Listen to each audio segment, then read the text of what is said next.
Hey, it's Jim Browdy. I am Marjorie Egan. You're listening to Boston Public Radio, 89.7 GBH. We are broadcasting live from the Boston Public Library, as we do on Tuesdays and Fridays, when Elizabeth Warren is going to be with us on Fridays.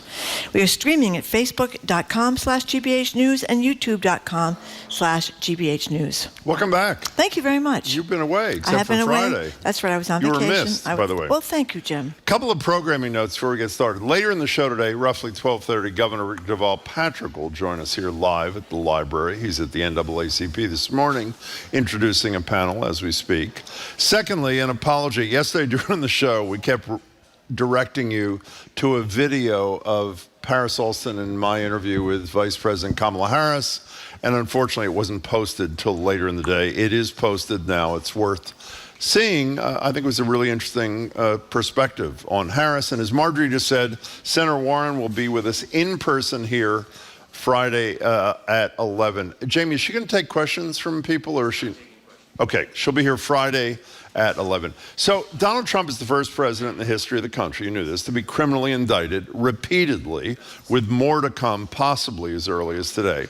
And yet a new poll finds that if the election for the Republican nomination for president were held today, he would win in a landslide. The majority of people polled by the Times, New York Times, and Siena College believe Trump is innocent despite his indictments, and conservative media, Fox News in particular, is fueling the loyalty. A staggering 91% of those who rely on Fox News do not think Trump committed any serious crimes. Just 12% of Fox viewers say they believe Trump threatened American democracy, the man who incited insurrection on January 6th. And by the way, in that same poll, the number of Republican voters who were not Fox News obsessed had far more mainstream views and were far less forgiving of Trump's behavior. So Marjorie has been on this for ages. That's right. Excuse me. Are we losing our democracy to Fox News? Do you know someone who's been taken by the ideology and refuses to see it? Yep. How do we see it change course? Okay, I'm going to say this. I know you're waiting for this. I may have been wrong in this one instance. You may have Marjorie been has been saying for a long time that it's all about Fox News and the bubble. Yeah. I keep saying, and apparently incorrectly, that she was exaggerating the influence of Fox News. I never said Fox News didn't have an influence. Okay. I never believed it was as extreme as this. So I'll say again, in this one instance, I may have been wrong and you may have been right. Actually, there are many instances, Jim, but I don't want to embarrass you. Like what? What else besides this? For example, you told me that Ron DeSantis was going to come sweeping out of Florida and take over the whole Okay, so that was country. two instances. That's two. That's two. But just those two. Well, for a long time, you said we can't talk about climate change because climate change was too confusing. Okay, so those are three instances where I was wrong. The world is getting hotter. It doesn't seem it's all that confusing. You were right in those three instances, and I was wrong. Yeah, many others, but we won't go into it, Jim, because I don't want to humiliate you in my first day back from vacation. Well, you have already. Thank you very much. Okay. Can I recite some of these numbers? You never watched Fox News. I rarely do. That's correct. And that's why you didn't see how clever, people like Tucker Carlson. I can't stand the guy. I think he's a very dishonest guy. But how clever they are in their presentation and how everything gets twisted around. So people that have their dial set to Fox News all day long. And you walk into a lot of houses and you find that. You walk into a lot of military bases and you find that. Fox News, or you walk into a lot of restaurants and you find it. There's Fox News, and people get twisted around. Okay, so let me give you some of these numbers to make Marjorie's point, which I was really stunned by.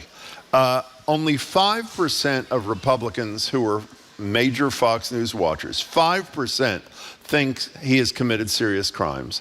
38% of Republicans, 8 times as many, who are not Fox News sycophants, for lack of a better expression, think he has committed serious crimes. The party must stand by Donald Trump. 85% of those who are Fox News viewers think the party must stand behind Trump. Only 49% of Republicans who are not Fox News obsessed feel the same thing. I mean, it is definitive proof in a moment of seriousness. You've been right all along. It is. God. Okay, I said this already. You don't have to keep doing this. Okay, I was wrong. And you Deval were. Patrick, he's on later today. Maybe we should ask him about his classic line about Jim Browdy. Sometimes wrong. Never in doubt. Exactly. Thank you. Thank you. He did say that He more than nailed once. you, Jim. That was about 15 years ago. By the way, believe. here's an example of what that Very kind of clever. thing. Here is Donald Trump, obviously facing an obstruction charge. You know, the latest, the superseding indictment out of Mar-a-Lago was around him basically ordering people to go see if they can erase the surveillance He did nothing tape. wrong. Did nothing wrong. And here is what Trump has to say about deleting evidence regarding, what a surprise, Hillary Clinton. She even created an illegal private email server. Then she deleted 33,000 emails to try and cover her tracks. 33,000 deleted or gone. Remember they used to say wipe the server? And what about the server? What about the server? How did that happen? How did that happen? She deleted her emails.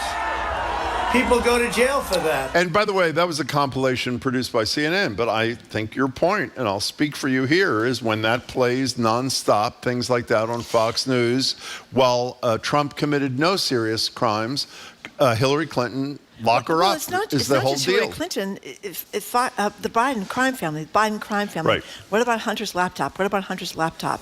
Now we had, and you know what they did with Hunter's laptop was rather disgraceful. Marjorie Taylor Greene holding up The nude naked photograph. pictures when well, by he the way, was in the Hunter throes Biden did of commit a drug crimes. addiction. Part of the Yes. problems with Democrats, if I may say, is they spend too much time defending Hunter Biden and too little time speaking to the issue. Is what does this have to do with the President of the United States? I don't think anybody said that Hunter Biden should get away with what he's gotten away with. I mean, he tax evasion. He's going to pay a price for that. And a gun charge. He's not going to go to jail. And there may be more. And if you look at other people who do those similar things, they are not going to jail. Okay, for those so can we kind of get back things to you either. being right about this? Yes. Is there a fix for this? Because the most depressing part of this, other than the fact you were totally right, is what is the fix? There's no fix. Well, you know, Brian Stelter wrote a whole great book about Trump and Former Fox media News. critic for CNN and and the the New York thesis Times, was yeah. basically that what has happened to the Rupert Murdoch family, and by the way, Rupert Murdoch has two sons.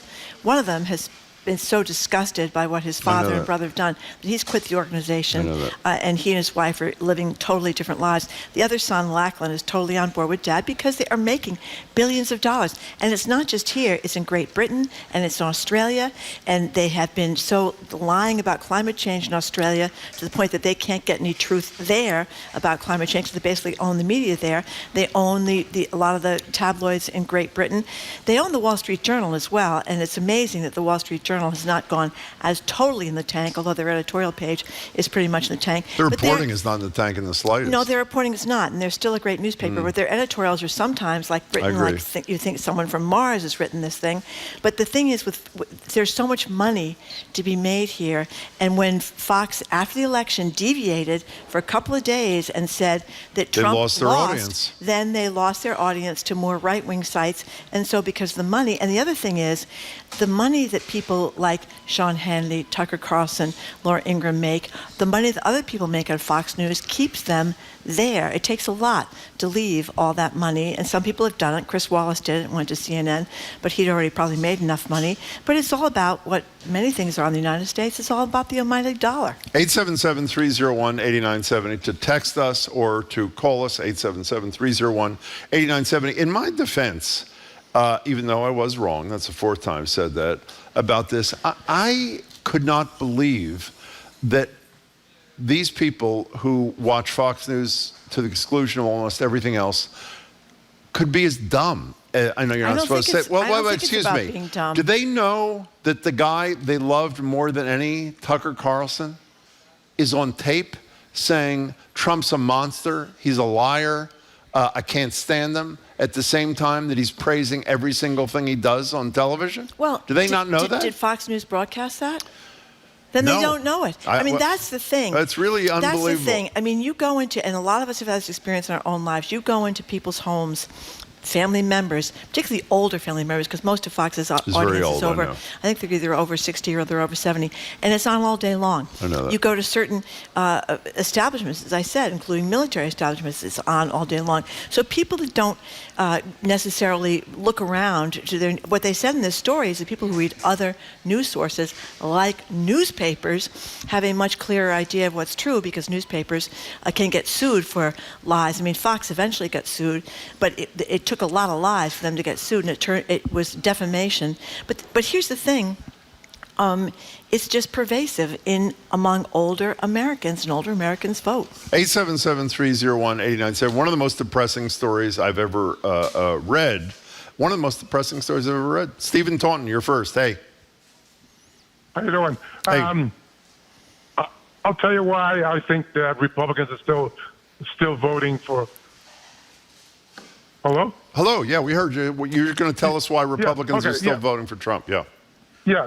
Chuck Todd warned about this a while ago. He says, Republicans have to quit having their heads explode at everything Trump does, because there's going to come a time when he does such egregious things, they won't care. Well, I guess that is what's happening, and we're hearing the most egregious, maybe more today. Steve, you're probably right, and Marjorie Shirley was right. I just still have a hard time believing that they are so insular and so laser focused that they know nothing except what the preachers on Fox News give them. Okay, Steve, thanks for the call. This is from Art from West Bridgewater, who emails us a lot. He is a smart guy based on our association with him. He says, he's a conservative, I suspect that the majority of listeners to NPR would score equally with regard to believing Biden is squeaky clean and that Democrats need to coalesce around him. Is that definitive proof of NPR's having too much influence? I mean, Art and anybody else, the idea that Joe Biden heads up a crime family, I mean, I think that's kind of ridiculous. I mean, Joe Biden, until recently, had less money than anybody else in Congress, didn't he? He was a United States Senator. So has Biden done bad things? Yes, he did. He plagiarized years ago. He's exaggerated things. He said he was involved in things he didn't do. He's made a million gaffes. But this is nowhere near. I mean, we've got it's the false equivalency thing of the Trump-Clinton campaign. And they talk about the Biden crime family all the time, but we're talking about indictments, criminal indictments. We're talking about raping somebody. I mean, technically, in New York State, because the way they define rape, it wasn't a rape, but it would have been a rape in a lot of other states. So, wait, but the jury, on that note, the jury spoke. He has been adjudicated in a court of law as a sexual abuser. Right. And apparently, people don't care about that either. No, but I don't think... Not a crime, by the way. He was found civilly liable of E. Jean Carroll sexually abusing her, but obviously it doesn't matter. Here's another prediction. What? He's not going to win. I don't want to do this with you today. It's going to aggravate me too much. You see the New York Times this morning, 43 to 43. Right. But here's my prediction. If people don't know that, 43 to 43, Trump versus Biden in the New York Times social poll this issues morning. are going to crush him. Yeah, they don't know that. Wait, they don't know that. Wait, they don't know that he's against reproductive freedom. This is a national poll, and let's see how many people go out on election day and vote for Republicans that are women that are pro-choice, or people that have someone gay in their family, or people who are gay themselves, or people who have trans people in their family, or people who think that Republicans should not be telling people, pulling books out of schools and telling colleges and universities what they should teach. The social issues, I think, I have faith. I hope you're right. Are going to crush the Republicans. Ann in Lexington, thank you for calling. Hello, Ann. Hi, you guys. I just want to give you some information because the media hasn't been covering this. Kathleen Stewart, who's a New York Times journalist, wrote a book called The Power Worshippers about the Christian nationalist movement in this country. And it is about supporting what they call God's law versus man's law. And they have gotten the Republican Party. We're losing you, Ann. Try it again. And the Republican Party what? The Republican Party is the vehicle for a Christian nationalist tactic behind the scenes. And the media is not talking about this. There is a group called the Cornwall Alliance. It is an entity that includes fossil fuel industry and religious right. They got Trump to pull out of the Paris Climate Agreement. Well, I Yeah. hear you. I don't think that he needed that to pull out of the. He's been a climate denier there's also- since long before he was elected. And Thank you, Ann. Thank you for the call. But there's also been a lot of reporting about the evangelical right, being exposed and having being corrupt. And Beth Moore, who is a hugely influential woman writer for the evangelical crowd, she pulled out, and she has millions of followers. And she's a woman, and she talks about there being in the tank for such things as fossil fuels. When I think that there was some talk in the Bible about taking care of the earth, I do believe, and they've kind of ignored that. You didn't answer my question before. As someone who's been in journalism your whole life, since you were a little Cubette reporter for the whatever it was, the Fall River News That's or right. whatever it is, what is the antidote to this? I don't know what the antidote is to this. I thought that it would hurt Fox that they had to pay almost $1 billion in fines for lying about the election. So did I. But again, Trump is very clever, and as I said, a lot of the Fox people are very clever. Trump says, they're not just coming after me. They're coming after you. This is a witch hunt. This is about they've wanted to get rid of me since the moment they get on. So if you believe the president and you watch Fox News, you would probably think that the Department of Justice is corrupt, that the FBI is corrupt, that these are all political attacks on the president, and you just lump them all together. And it's so weird because when people were talking during Black Lives Matters about defunding the police and how Republicans were saying, oh my God, that's the worst thing ever. Now the same Republicans are talking about defunding the FBI. And not that the FBI hasn't made a lot of mistakes. They certainly have in Boston, as we all know, in the Whitey Bulger cases. And beyond. And in the rape cases involving the physician out there at the University of Michigan. Larry Nassar. They've made a lot of mistakes. They're not perfect. But I don't think most of us want to defund the FBI. I think that they do serve a very important purpose here in the United States. But there's just no consistency there. But it doesn't seem to bother anybody. Numbers 877-301-8970. This is one of the most depressing pieces of news. And again, not that you're right, just that the power that a bunch of people who, as you say, were exposed, and I thought in a permanently damaging kind of way, in the $787 billion Dominion settlement case, have recovered, and they have exactly, if not more power than they ever did. I mean, it's just really, but this whole notion about fighting lies with fact, if all they focus on is the vehicle that projects the lies, then I'm dying to hear what Deval Patrick has to say about this, because he's more of a thinker about these kinds of things than I. Here's Pickleball Maggie. What'd she say? She's in the cafe here somewhere. She There is? you are. Hey, Pickleball. Hello, Pickleball Maggie. Or Maggie, actually. Okay, Hi. here's her text. The New York Times reported yesterday that Donald Trump is in favor of invading Mexico and even using missiles, but I'm sure his followers will agree with him on that. And then here's Mike. Well, wait, stop there for a second, speaking of Mexico. Does one of these, no, we're not supposed to say this particularly, does one of these dopes, They're not dopes. Excuse me, was one of these dopes understand, have we gotten the check from Mexico to pay for the wall? No. He built 47 miles of new wall, a fraction of what he said he was going to do. One of his major pledges, build the wall, Mexico's going to pay for it. Does that matter?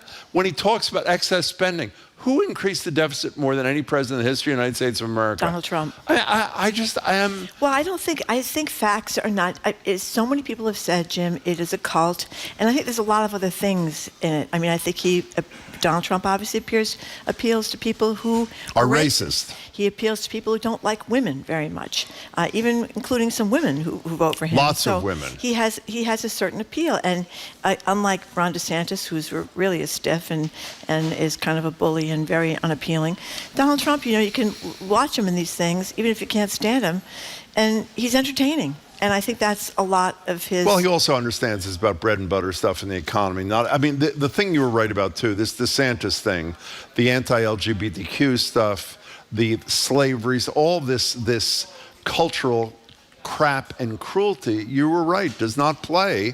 And interestingly, it's not playing very well in the state where he just won by 19 points over the Democrat, where, I don't know if I said this before, I was going to mention John King later. For people who don't know, maybe I said it yesterday, there has been a 46-point swing in Florida alone, When in March, when DeSantis was toying with running, he was ahead of Trump by 29 points in his home state. He's now behind Trump by 17 points in his home state of Florida. I mean, it's unbelievable. You think, I mean, a lot of people have children, and they have children in schools, and a lot of people who have children in schools are fond of teachers.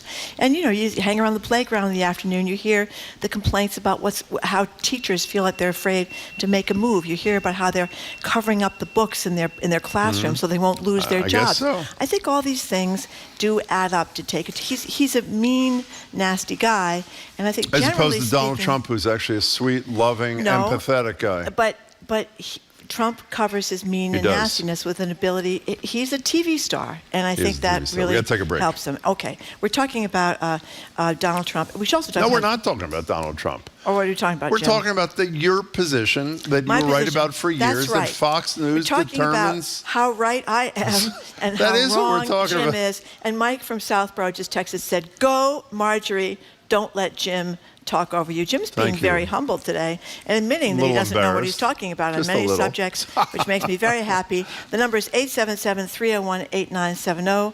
You can call us or text us at that number. You're listening to Boston Public Radio, and we are broadcasting live from the Boston Public Library.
Welcome back to Boston Public Radio. Jim Browding, Marjorie is back. We're live at the Boston Public Library, streaming at facebook.com/GBH News, youtube.com/GBH News. This Friday, Senator Warren will join us at the library at 11. Deval Patrick will join us today at 12:30. I'm dying to hear what he thinks about all this. If you're just tuning in, we're talking about a new poll that puts Republican loyalty to Trump directly on the shoulders of Fox News. Water carriers, very effective water carriers for an extremist right-wing ideology. How do we change course? And I would argue, save small d democracy. 877-301-8970. You know, one of the things I said to Kamala Harris, and you and I may disagree upon this, is obviously when you're running for office, the goal is to get one more vote or one more electoral vote than the other person.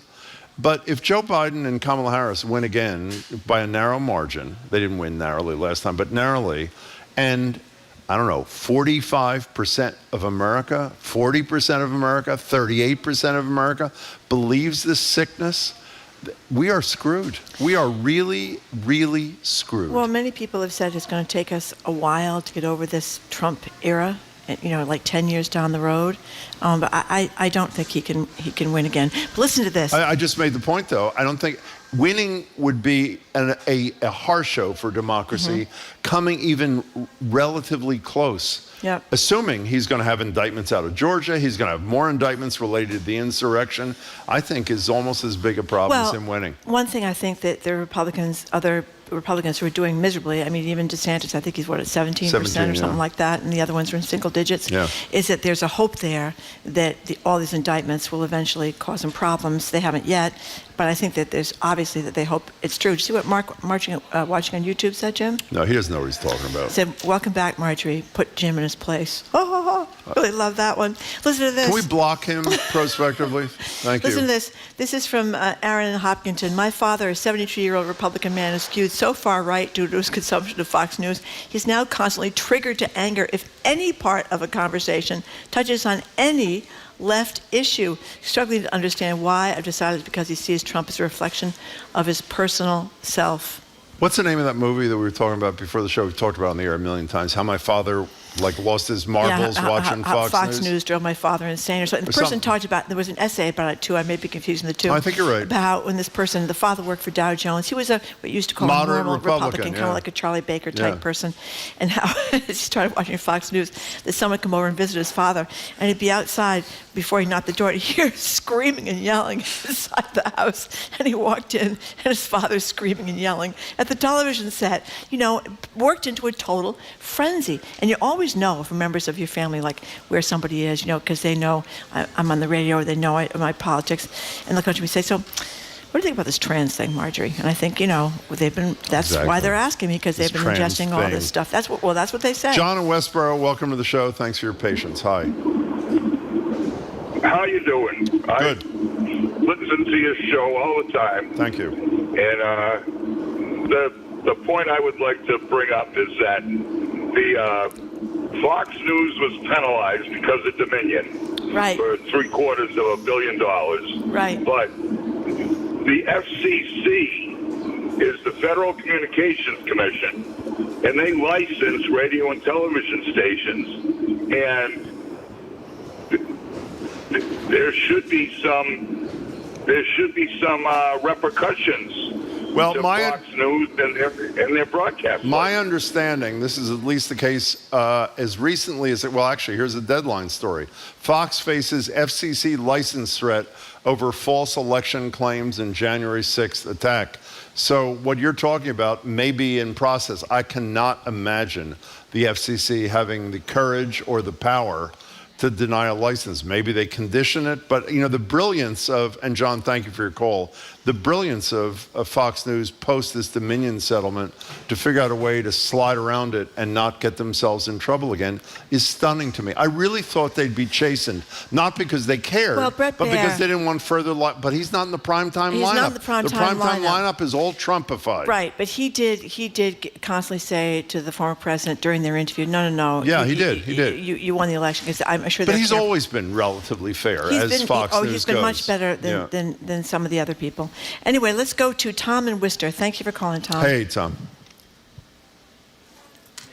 Tom? Hello? Hello Hi. to you. You called us. Yes, I know. Oh, good. I just want to make that clear. I'm hearing a second. Oh, voice sorry. on here. You're fine on our end, so do your best. Hi, Tom.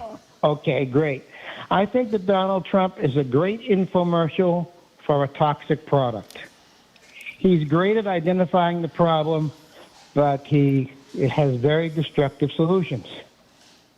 This stuff started back in the era of Vietnam. Remember the hard hats, ACLU, Of course. the nattering nabobs of negativism? Yeah, We do that was a indeed. great Former line. Vice President. Well, the only clue or the only cure for this, as far as I can tell, is for the Dems to create its own outlet that works like that former reps behind the curtain and publicize every day all the stuff that the conservatives are doing to destroy America. Well, Tom, for whatever it's worth, I would say MSNBC and CNN, except for this blip in the middle of Chris Licht and his legacy, I think they attempt to do that, and they just don't do it as effectively as Fox News does. I don't think there's any effort short of trying to tell the other side relentlessly, but obviously they don't succeed like Fox. Tom, thanks. We used to have something, and I know I always get trashed when I mention this, but we used to have something called the fairness doctrine in this country. So if you had the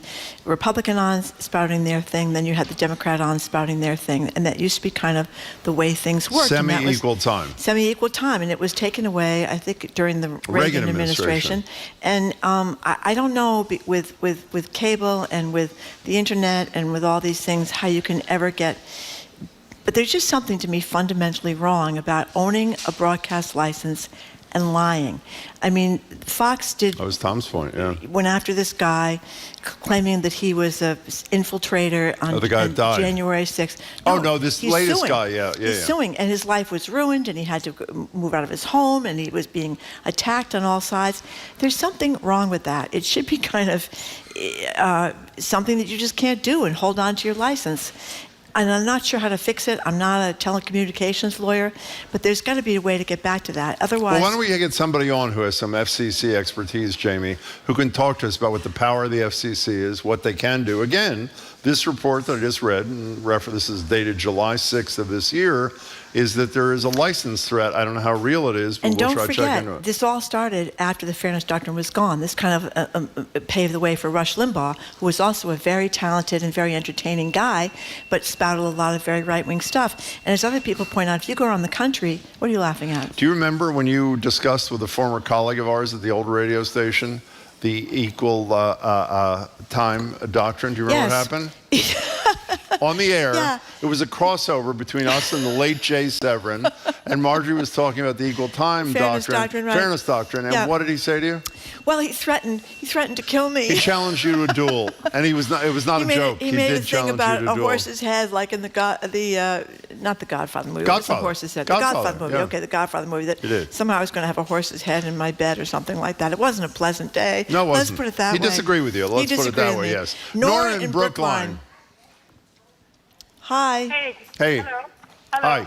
So you're talking about Fox News and why, and someone was suggesting that there be a Democratic answer to that. I think it's important to know that Fox is included automatically in every Yeah. Cable package. Great point. Great so point. When we are analyzing these things and we don't go to the root cause and talk about things that you could fix, it gets me really pretty hot under the collar. So I think it's important to know that. You need to unfox the box. Unfox the box. They don't even care about advertising. Because there's been many really great movements to remove advertising from Fox. But From individual shows, like Yeah. Laura Ingraham and stuff. You're right they about don't that. need it. Yeah. So we need to get that word out there that that's where the problem is. And we could have, you say, why doesn't CNN and all these other places have more clout? The other thing is that there's paywalls. And, most people do not have enough money to pay for their prescription drugs. When I stand in, line in CVS in my poor community, not Brookline, but sometimes in Brookline too, people don't even have that kind of money. They don't have money to get the real news from Washington, Post or the Guardian or whatever. They don't have the money. So those paywalls, if those paywalls dropped for this election, that would also help. Well, I would agree with you about paywalls, but I would disagree, Nora, with all due respect. There are a lot of places that don't have paywalls that do straight and competent reporting on the political world, and I guess Marjorie would probably say they have no interest in a contrary view. They're quite happy with what they're being fed. Nora, thank you for the call. We appreciate it. Yeah, and the reason they have paywalls is because you gotta make some money. People can't work for the Washington Post, the New York Times for free, and Well, especially because people aren't buying hard copies of newspapers anymore, obviously. And somebody else just made a point, Judith, that I've made many times, but why not repeat it? The people that watch Fox News also listen to AM talk radio, and the message is the same. Tune into, and she mentioned some local stations. You'll hear things that will want to set your hair on fire. You know what somebody else told me the other day? What's that? Is this guy I know that was doing some work in the house told me that they're going to shut down Airbnb and make everybody that does Airbnb take in people that are crossing the border illegally, and they're going to force Congress is going to attempt to do that? Yeah, they're going to live in their houses. That they're going to take their houses for the people that are coming across the That's a border. really wonderful and he idea. believed it, and I thought, God, he believed it, and he wasn't a dope. He was just somebody that caught this snippet on the radio, and he believed it. Anyway, Dopes. coming up. Total dopes. Okay, they're not dopes. If you approach the world, Marjorie, and you decide that one source of information, regardless what it is, whether it's Fox News Yeah. or the New York Times, is enough for But you to let me- make judgments about your world, Okay. you are a But dope. let me just say something. There are many people who are very well read. I'm very close to someone who I is. know you are. Who's read more history That's than a very anybody good I point. know. That's a very good point. Very, very Okay. smart. Okay. And listens to Fox I News. think she's an outlier. Well, she might be an outlier, but I'm not sure Okay. about that. Anyway, NBC Sports Boston, Trenni Casey on the U.S. women's team, soccer team that is, sneaking through the first round of the World Cup, and a bunch of other sporting news. You're listening to Boston Public Radio, 89.7 GBH.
Welcome back to Boston Public Radio. Jim Browdy, Margegan, live at the Boston Public Library, streaming at facebook.com/GBH News, youtube.com/GBH News. Governor Deval Patrick will be with us at 12:30 today, live at the library.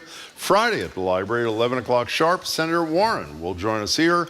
Now joining us is Trenni Casey, anchor and reporter for NBC Sports Boston. Hey, Trenni. I'm glad I wore my best jean shirt for the former governor. Well, that's very nice. That's right, very nice. Very nice. So it's not the heyday of the U.S.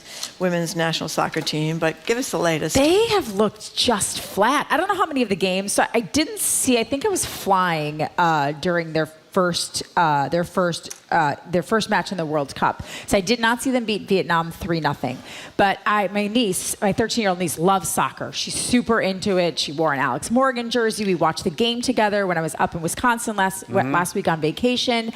And all of us were together watching the game, and it was just so frustrating because it feels like they're out of sync. Yeah. Listen, I'm no soccer aficionado by any means, but even I can tell that they're not passing the ball very well. They're not very aggressive on offense, and when they are aggressive, someone like Rose Lavelle is getting in trouble. She's out for the next game. Whoever they play next, which presumably will be Sweden, she's not going to be able to play because she got a second yellow card in, I guess it was this morning's game. Against Portugal. So Portugal is sort of an upstart soccer program. 0-0, nil-nil. It was this nil-nil tie. And so again, me not being necessarily the foremost expert on soccer, I was asking one of our Telemundo sports guys yesterday. I was talking to Jesus in the dressing room, and we're chatting. And by the way, when I say dressing room, it's like where we put makeup on. We don't get dressed in one big place. And he said, "Oh, this should be. They got their kinks out. They've played Portugal before. It was tough. They only won 1-0. This should be a cakewalk for them. There's no reason they shouldn't crush Portugal. They're not very good." And then they go out and they almost lost. I don't know if you guys watched the video that was embedded in the story that I showed you, but in the 91st minute, a player from Portugal hit the post.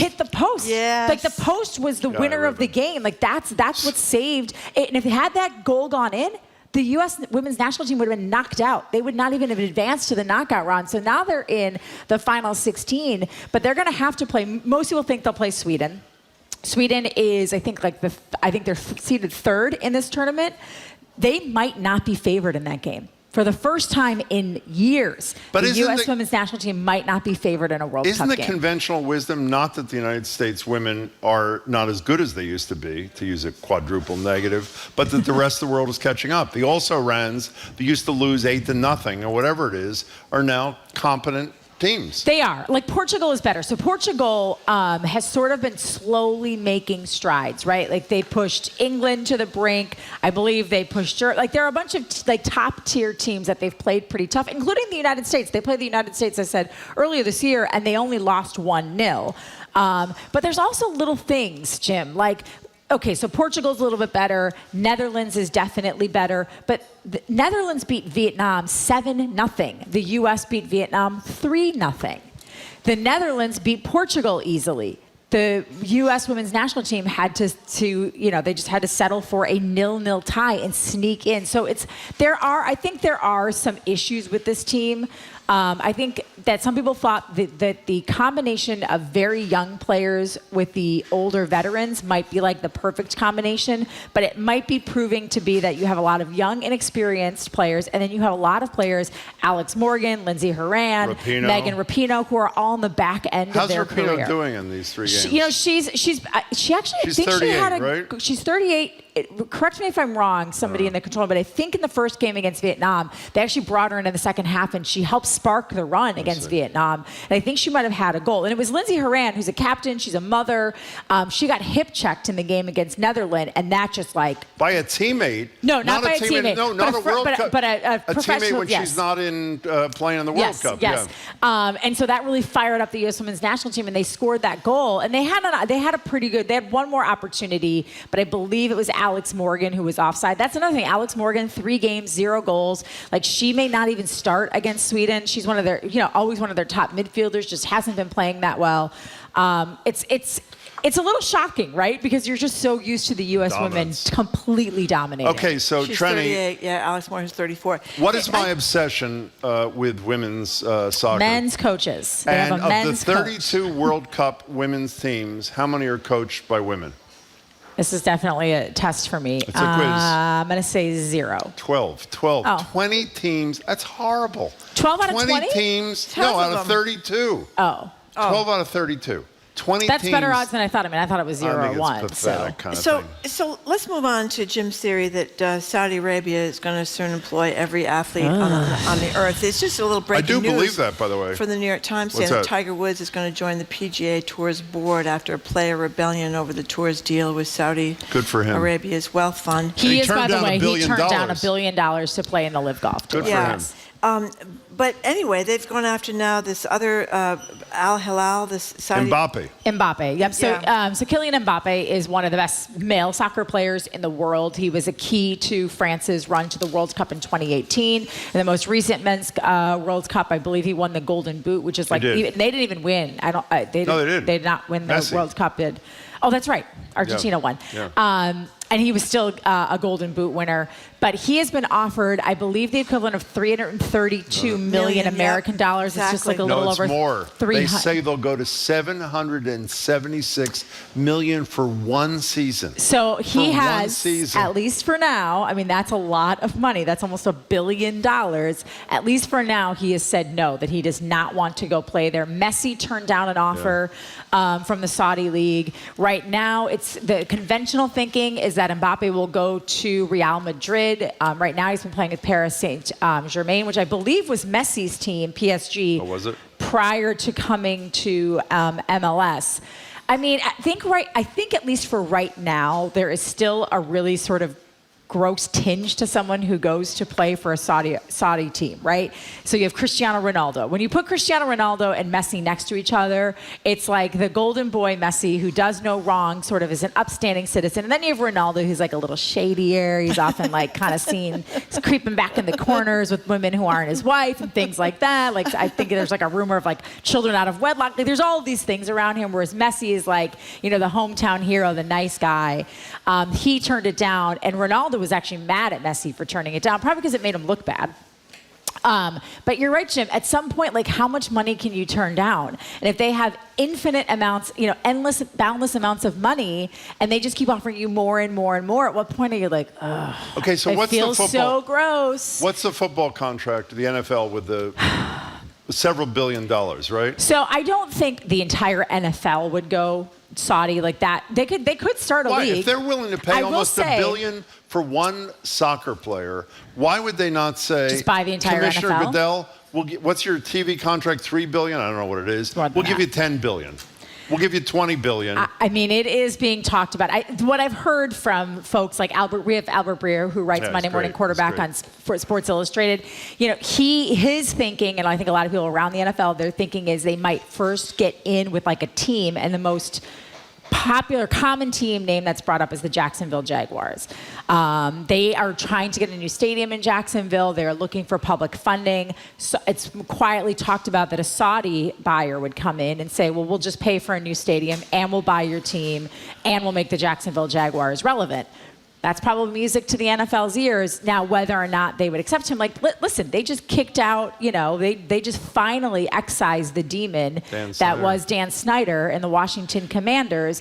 I don't know how you can then turn around and say, oh, but, you know, this government that beheaded a journalist in Washington. You're kidding, come right? on. The PGA but then again, I know. PGA head said what an outrage it was a year ago before they joined with the Saudi invoking League. 9/11 Right, victims exactly. and everything, and then turning on. I mean, it's gross, but money, at the end of the day, money talks. And I think if there's enough money, I think they would find a way to, again, do what the PGA did when they did a 180 and make some excuse as to why they would allow the Saudis. Okay, like, so we talked to them, and we're actually really in charge of everything, when you're really not. So speaking of money, here's a guy who is now the highest paid player in the NBA. He happens to play for the Celtics here. Interestingly, not even the best player on the Celtics, but because of the technical rules, he has the biggest contract, $300 million over 5 years. Jaylen Brown, here he is on CBS Morning talking about his new contract and how he plans to give back to underserved Boston communities. Here's Jaylen Brown. So I want to help bridge the wealth gap. Here, the wealth disparity is top 5 in the U.S. every single year here in Boston. Nobody really talks about it, and I definitely want to put some projects together, and I think it'll stimulate the entire economy and bring everyone up at the same time. So that's the goal that I want to do. I want to bring Black Wall Street to Boston. Actually, we talk about it, Jaylen Brown. Yeah. But I mean, I thought that was spectacular. I don't know what he's going to do. I thought it was spectacular. This is what I love about Jaylen Brown. Jaylen Brown is really plugged into social and community issues in not just Boston, but nationwide. I think we've talked about it before on this show. During the George Floyd protests of 2020, he drove, this is in the middle of COVID, right, lockdown. He drove from Boston to Atlanta, which is around where he's from, and marched in one of the biggest protests and was very front-facing. He's always, and when I say he's always front-facing here, one of the more amazing things about him is you don't know a lot of the work he's doing because he does it quietly. Like he has, I think he actually held this press conference at a STEM camp that he has that he holds MIT, every year at MIT. Like he does all these things sort of quietly, but it's really important for him to uplift, minority people. I mean, this is a minority majority city, yet Black people and people of color hold a much smaller amount of the wealth, of the businesses, of the upward mobility, and Jaylen Brown recognizes that, and he wants to do something about it. My hope is that, one, he continues to play well with the Celtics and wants to stay here, and two, that he doesn't get frustrated about hitting roadblocks to try to make the changes he wants to and go somewhere else. Because I think that's everyone's biggest fear with Jaylen Brown. He has a love-hate relationship with Boston. Like every time there is a trade rumor, it's Jaylen Brown's name who is brought up. People think that he doesn't like it here, and I think there are aspects of the city that he has some serious issues with. He said in an interview a couple of months ago that he had trouble buying a house here in Boston because of the color of his skin. Because of the color of his skin, and we were talking about this at work, and someone said, "Wow, I'm really surprised by that. I guess I always assumed that green was the only color, money, that matters when you're buying a house." And I said, "You'd like to think that, but we're, of course it would for us. We're both white people, right? So if we come in with the highest offer, they don't look at us the way they look at Jaylen Brown in certain communities and think, yeah, he might be a basketball player, but what kind of people is he going to bring into the knit?" And I told him all of the tropes and the anecdotes that he may have heard or experienced, and he was like, "Gosh, I never really thought about it like that." And I think what Jaylen Brown is going to continue to try to do is talk about those as much as he can without having it, because he has to walk a fine line too, right? Like people get really frustrated with him because he puts so much of a focus on. He's also one of the representatives for the NBA Players Association. He's vice president, right? He's vice president. So, and I think he has an aspiration to one day be president of the Players Union. I think he really has some political aspirations at some point. The question is, can he do both of those types of work that he wants to do here in Boston, both basketball and the social commitments he wants? We were talking about that on Friday at the NAACP convention about Colette Phillips, who's been a businesswoman around town for a long time, does a lot of communications work, very talented woman. We were talking with other people about the idea that there are all these Black business people in Boston who seem not to get the contracts. I mean, whoa! But at this convention, we had two of them on, Rose and Ricardo. 90% of the contracts for the NAACP. Thanks to Wu and the NAACP. Yeah, went to people of color, and this one woman that we spoke about had contracts all around the world, but she couldn't get any in her own hometown. Including inauguration contracts with presidents of the United States, and couldn't get a contract in Boston until this convention. I mean, I will say this, and listen, Milwaukee has a lot of its own racial issues, but it was surprising to me. When you go out in Boston, it is very segregated. And I don't think I recognized it until we were out at a new restaurant in Milwaukee, and then we went to a street festival, and it was the most integrated I've ever seen it in my, how many ever? I've been on this earth for 46 years. And to the point where I made a comment about it. I was like, wow, this is really different. And it was great. It was everybody, there weren't any issues. It was really fun. I mean, it was really shocking to me because you don't see that kind of integration here socially. So, okay, we have to get to a very important story. We only have time for one more. Are we talking about Secretariat? Of course, we're talking about Secretariat. Well, not really. Not really. Well, it's more about Churchill Downs, where, of course, Secretariat has the fastest time in history, continued to hold that for the Kentucky Derby. He is moving like a tremendous machine. That was the Belmont Stakes. There we go. That was the Belmont not Stakes. Kentucky It was Derby. not Churchill Downs, but the Belmont Stakes, that was one of the 31 or 35 lengths, whatever it was. Also, it's the record there still after 50 years. How can you ever criticize me for telling the same story 500 times after that? Because your story's about you. Mine are about Secretariat. So anyway. Talk about a horse, Jim, and you'll be fine. That's right. So Churchill Downs is going to improve track maintenance.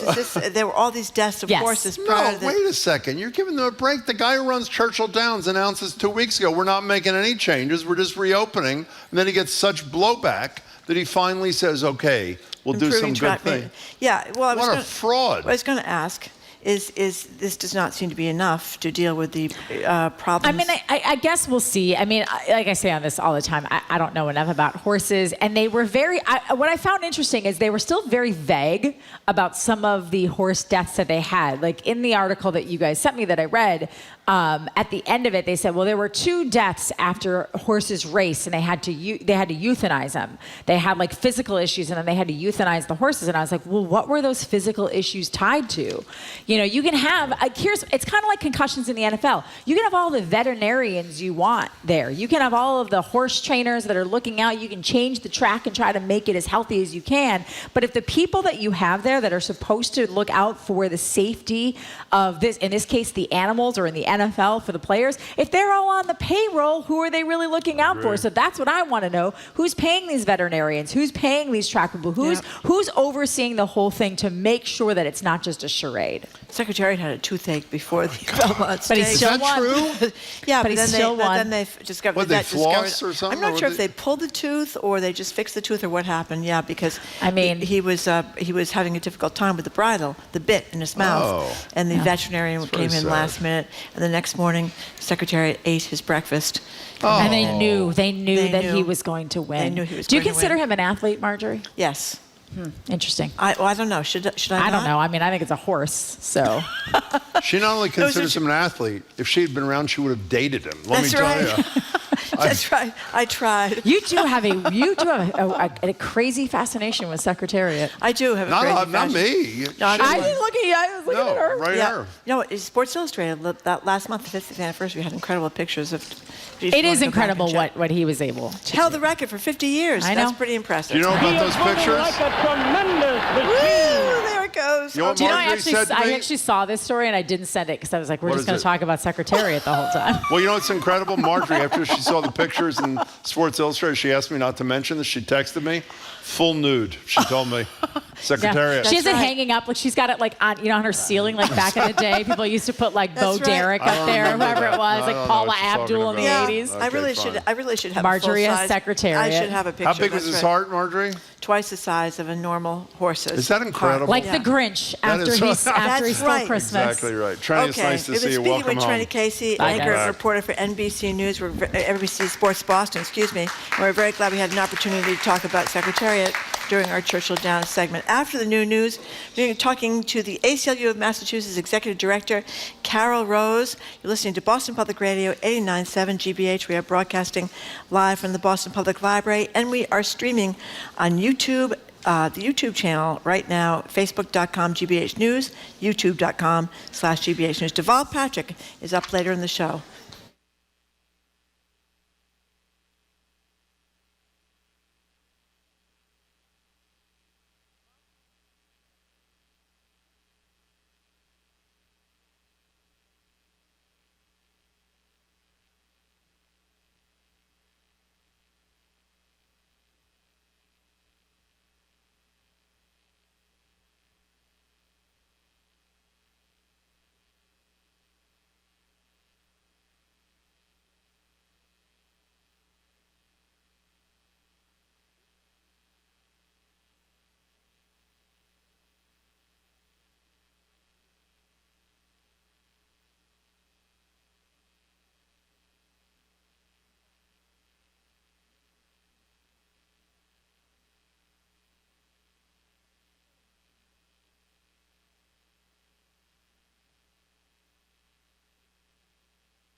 Welcome back to Boston Public Radio. I am Marjorie Egan. He is Jim Brady. We are live from the Boston Public Library, where we broadcast every Tuesday and every Friday. We are streaming on Facebook.com/GBH News and YouTube.com/GBH News. This Friday, Senator Elizabeth Warren will be here at 11 o'clock right here at the Boston Public Library. She will. And yes, she will. Governor Deval Patrick will be here in exactly 25 minutes today.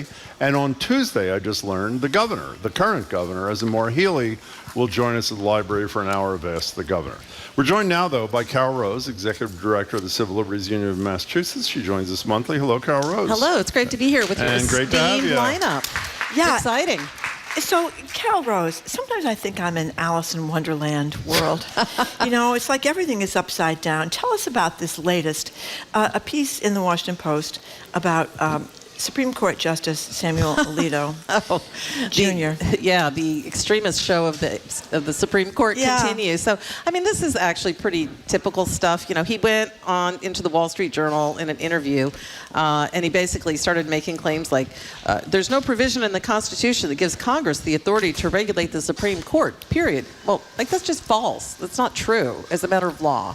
And he was called out by, people like Professor Lawrence Tribe and other people who are constitutional scholars and know that. I think it's really important that he's trying to imply that the Supreme Court has unlimited power in this country over the lives and the future of our country. And that's just fundamentally inaccurate.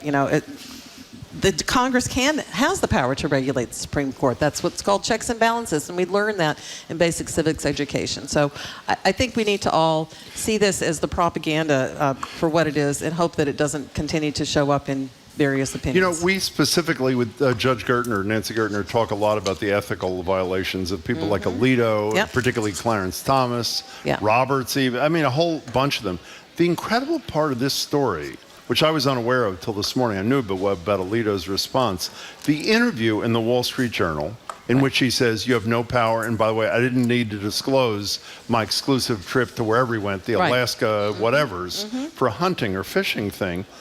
The person who interviews him is this David B. Rifkin Jr., who's a Washington lawyer. This is from the Washington Post. A Washington lawyer, well-known in conservative legal circles, that's fine, who has a case coming up before the Supreme Court of the United States. Alito is saying you can't oversee the Congress, our ethical things, at the time that he is committing an ethical violation with this reporter. In public. Yeah, no, it's kind of a scofflaw arrogance that's just alarming. But it is, and it's alarming to have that in the highest court in the land, and the court is losing credibility and will continue to do so if they don't clean up their act, and if they can't or won't, which it seems they can't or won't, Congress needs to step in and do it. The other day we had, Margie was out, so Paris Alston, my colleague, and I spent 15 minutes with the vice president at the NAACP convention. I saw that. I asked her, I said, in light of the fact that we all know the Supreme Court is out of control, that the 3 Trump people are in their 50s, they can be there for 8 presidencies if they live a normal life, and the president has made clear he has no interest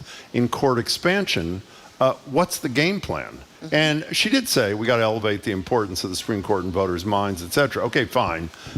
What is to be done? But I don't think they're above the law. I think we need to challenge that. I think we need to have Congress try to pass laws that would rein them in and that would set ethics requirements. And they don't get through the House. Right. Well, but that doesn't mean you don't try. Sometimes history will show I agree. You do the right thing, win or lose, because our grandchildren will look back and great-grandchildren and say, where were you when that happened? Did you fight it? So I think it's incumbent upon us to continue to push for these reforms. I am an optimist, Jim. You know that. So let's assume we get these reforms. Okay. And we find out that we didn't find out, other than through the brilliant reporting of ProPublica, that Clarence Thomas's mother's house in Georgia was bought by this the billionaire. Right. He flies them all over the world, $500,000 trips, which he doesn't report. The rules are changed. They have to report all this. In light of their arrogance and anti-majoritarian trend, you think Dobbs wouldn't have happened? You think the repeal of affirmative action would? Okay, so they're embarrassed by the largesse they take from people who they should not be dealing with. They're embarrassed. Are they going to change their position? No. Well, I think I think that Vice President Harris was right, because I think what matters here is if the American people begin to say, oh, it really matters who's in power. It matters who our judges are at the state level. It matters who our judges are at the federal level. That we will move in. And when you have this sort of cultural, again, scofflaw tendency, Donald Trump wants to be elected so he can pardon himself. I mean, we're seeing that kind of mentality in our culture, and I think all of us who care about our democracy need to turn back, and we go back to basics, which is checks and balances, 3 branches of government, no one is above the law. These are the principles that need to continue to guide us, and I think if we move back to those again and again, throughout history, we lose our way and we come back, and I just think the most important thing is that we continue to keep our eyes on the prize. Talking to Carol Rose from the Civil Liberties Union. So, post-pandemic, and this is a piece from your magazine, the ACLU's magazine, or what do you call it? Would you call it a news magazine? Yes. Okay. Talking about hybrid meetings, in other words, Zoom meetings that people can watch government.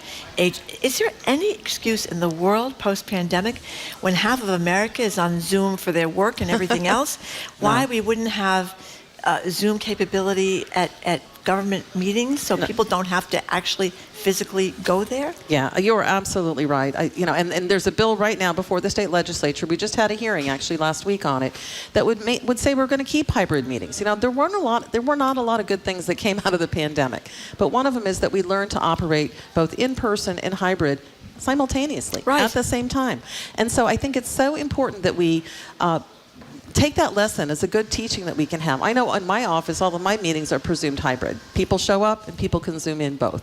So I think that we need to have that, particularly in our government. We learned how to do it during pandemic. We can keep doing it. So the way this bill would work would be to give money to municipalities so they can actually get the technology. We can get over the digital divide, all the concerns about money, and not everybody can Zoom in and all these things. We make it also available in person for the people who don't want or can't Zoom in. So this is State House too, not just this would be cities state and locals and cities and towns. They're very it would sneaky. be such a good reform. They're very sneaky up on Beacon Hill. I mean, no. Are they going to oppose this? I mean, are people up there? Are you kidding? I'm not kidding. Do you think there's any chance in hell, I hate to counter the optimism of Carol Rose, think there's any chance in hell the most secretive, least transparent legislature in America is going to vote to have... Well, exactly, that's why I'm asking. Well, here's why I have reason for hope. Okay, first of all, we've already had Governor Healey's already temporarily extended the open meetings law. So we have a governor who's in support of it. In Boston City Council has also proposed and is pushing to have participation. Well, it is the bright point, Jim. I'm an optimist. I'm looking for him. Okay. But I also think that this is something, I think the biggest pushback that legislators are going to feel are going to be from city and town clerks who say, oh, it's a hassle. Give them the money. It's too expensive. But since they're giving them the money, and they're giving them until 2030, so it's a slow roll in, right? This is something that we can do. This is something that would make our democracy better. And why are they even giving them until 2030? It's 2023. Somebody was in one of these stories that was disabled. Right. And talked about, I think the person was in a wheelchair or something and talked about the hassles of trying to get to any of these meetings. Right. Why 2023? Why not 6 months? Why not right now? Look, I'd be all for that. Yeah. I think politics is the art of the possible. I mean, really? But we're going to call it the Marjorie Amendment. That's right. Jim is you know looking why at it's me 2030? with astonishment. Because there's a it's never typo. going to happen. They meant 2130. 2130. And they just screwed up. People, we should repeat this. There are many instances in which you cannot find out how your elected representative that you voted for, or maybe didn't vote for, voted. I mean, it is unbelievable. You know what they do in what Texas? Carol and I were just discussing for the news.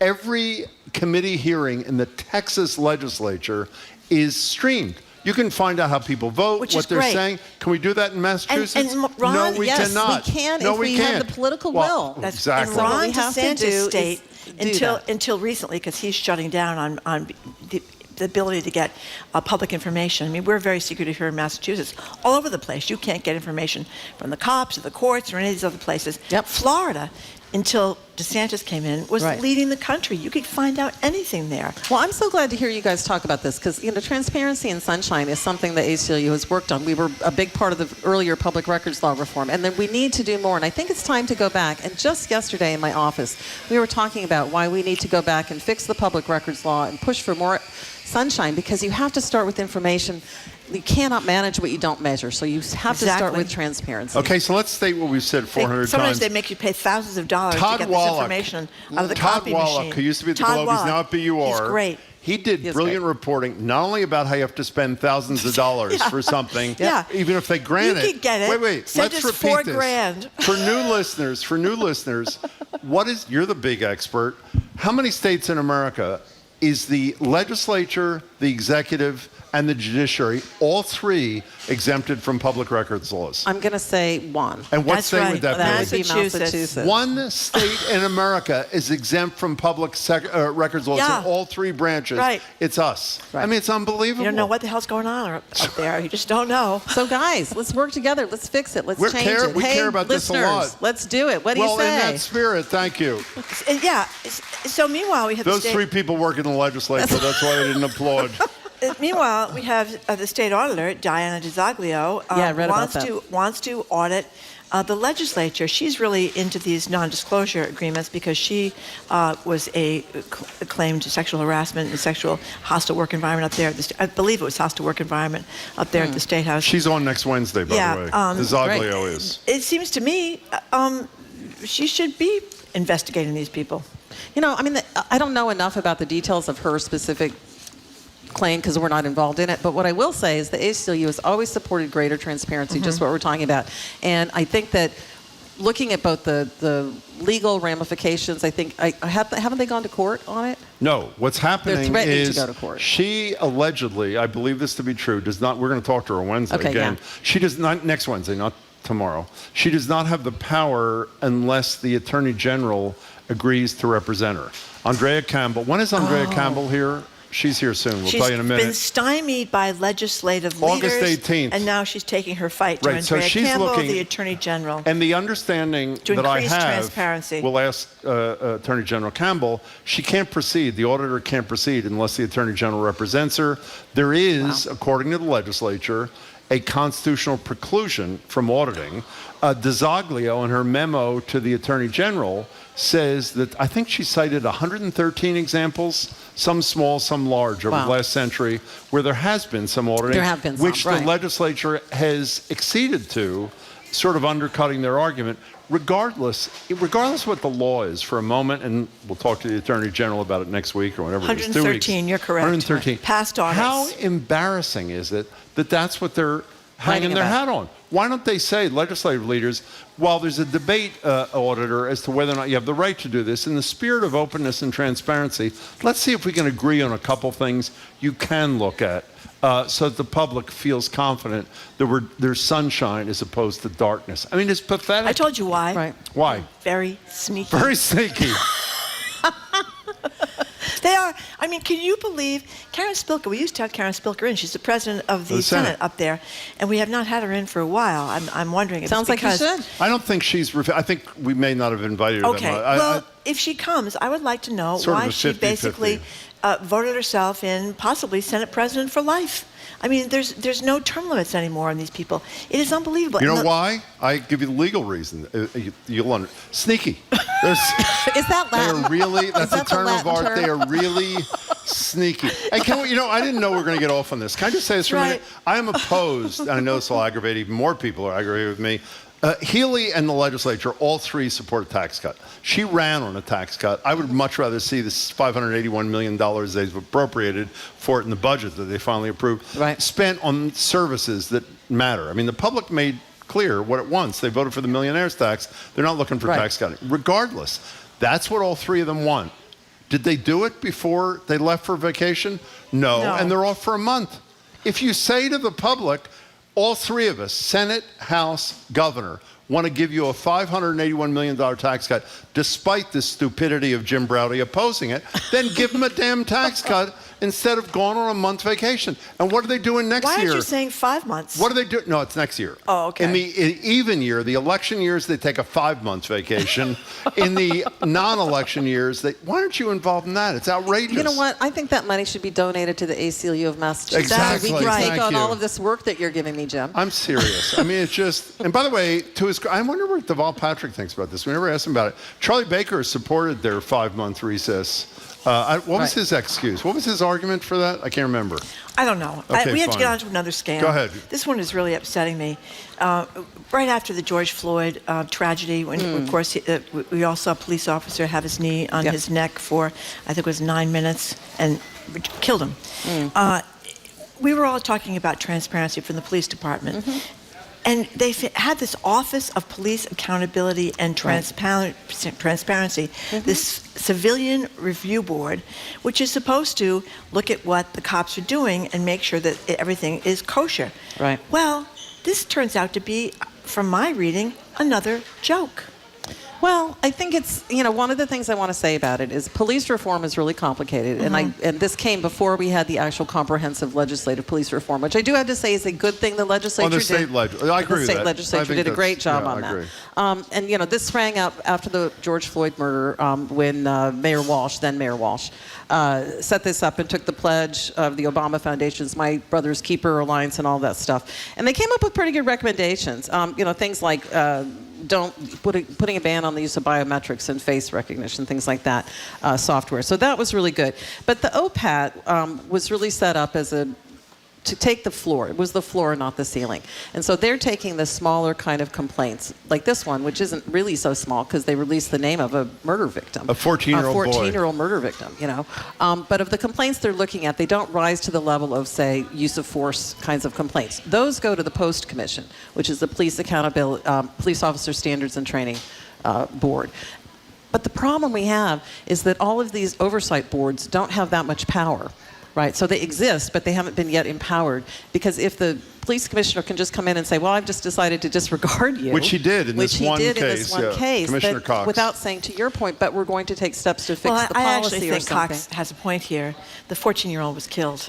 And I think he's got a point when he says, what is the privacy issue to the 14-year-old? The 14-year-old is dead. You could say the family. I don't think that's really the issue. I think the issue is there's been one complaint forwarded to the commissioner in 2 years. But I don't think this was a particular. I mean, I'm just saying he may have a point with that particular case. By the way, can I say one thing? What I think they had, Marjorie, was conflicting policies. Yes. So one policy said don't release, and the other policy said you can if they're dead. So it's sort of like if your leg's broken, we won't talk about you, but if you're dead, we will. And I just think he could have leaned into Jim's point earlier about not just saying no, but coming in and saying, but we're going to take steps to try to align the policies so that we have greater clarity for the officers and for the public. About the first of all, I happened to bump into Commissioner Cox at Michael Curry's opening night reception, and we have great respect for him. Yeah, me He's been too. on the show once.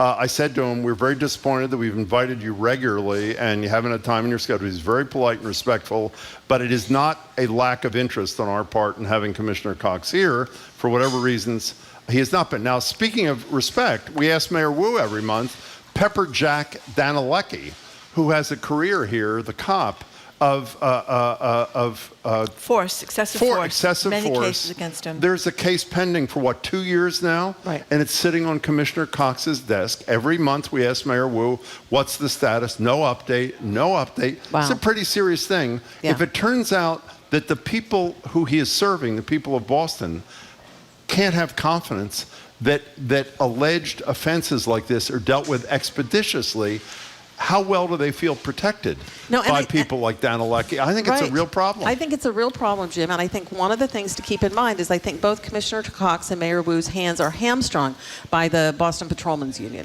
which is an incredibly powerful union, and their grievance and arbitration Commissioner procedure. Cox can issue a ruling here, and the cops can challenge it. There is no inhibition on him moving expeditiously. There is no, but what happens routinely over the years is when a commissioner says X cop is going to be fired because he was stealing or he was beating people up or whatever it was, they go through arbitration and then they get reinstated. Right. Two-thirds of the cases. Bill Evans used to tell us all the time. Yeah, and I think Jamal that's right. Crawford in here, who's been a relentless. I mean, he should be commended for his. He is a great since advocate. I've been. He was at on the Herald. commission that created this office. Yes, he's been fighting about this. Blackstonian, he had this website, Blackstonian, keeping track of where people had been shot and issues involving police. I mean, it is a joke. I think that they are allowed to kind of run roughshod over the communities that they're supposed to be helping and protecting. Right. Hey, Carol, before you go, we are the most negative show, I think, in America. We There's are. No question Yeah, but that's about why you have me on to Particularly lighten it. No, I'm but lighting it's not, it. this is not going to lighten it, but this is actually a good thing. Spend 2 minutes, because you were involved in this also, spend 2 minutes talking about a law that some people attempted to repeal. It was supported by 54%, Yes. allowing undocumented people to have driver's licenses. It went into effect July 1. Governor Healy, to her credit, is talking about it a lot, and it appears it is off to a flying and pretty positive start. Now, I have to just tell you, I am so proud of Massachusetts on this law. This is a good story. This is an upbeat story. So for 20 years, a lot of groups, including the ACLU, but a lot of other groups as well, worked together to pass the Work and Family Mobility Act. And this is just a common sense law that said you get to get a driver's license if you're qualified to drive, irrespective of your citizenship status. And why is that so important? Well, it's really important because if you need to get to work or the doctor or take your kids to school or anything like that, you need to be able to drive, and you need to have a license so that if you're in an accident, whether your fault or somebody else's, you can get insurance. In fact, you're required to have insurance so that everybody's covered. So this is a community protection measure. So we passed this through the legislature. It literally started the year that I arrived at the ACLU. It was a 20-year effort. It was extraordinary. But there's this weird parliamentary procedure in the law that says if somebody opposes a bill that passes, they have, I think, to get only like 65,000 signatures in a very short amount of time. But you can get that easily. And then it goes on the ballot for the next November. So and it's a very fast. And people supported 54-46. Well, we started out with 49-49 and worked really hard and really appealed to people. And we had law enforcement on working together with immigrant rights groups, labor groups. SEIU was amazing. Brazilian Workers Center was amazing. All these groups that came together and spoke to the people of Massachusetts, who then went to the ballot and said, no, we do want to have this reform, and we're going to keep it. There's also one great, we only have a minute left, there's one great little side part of this, too, is that Governor slavery was a job training program, DeSantis, there's a law in Florida that if undocumented people have a license and it's that they can't use that privilege in Florida. And the only way it's enforceable is because the many states that allow undocumented people to get licenses give them a different kind of license. So obviously a law enforcement person can identify somebody who's an undocumented person. I was not even aware of this till this morning. When Massachusetts passed the law, you may have had something to do with this, an undocumented person gets the exact same document, the exact same license as a citizen does. And as a result, our good friend DeSantis has no ability to differentiate. As a result, they can exercise their rights there as well as here. So he pulled Massachusetts off the list. And then we worked with our Rhode Island ACLU. Lo and behold, they pulled Rhode Island off the list. I didn't know And then we reached out to our Vermont ACLU, and lo and behold, they pulled Vermont off the list. This just shows that DeSantis, this was just a stunt. It was a shocking. Shocking, right? It was a mean stunt. And when we push back, like we did in this case, he backs down, because that's what bullies do. Carol, it's nice to see you. He's a Thank you very much, Carol Rose. Thank you very much, Carol Rose. Civil Liberties Union. We've been speaking to Carol Rose, Executive Director of the ACLU of Massachusetts. Thank you very much, Carol, for coming in. Coming up, former Governor Deval Patrick joins us fresh off speaking at the NAACP convention.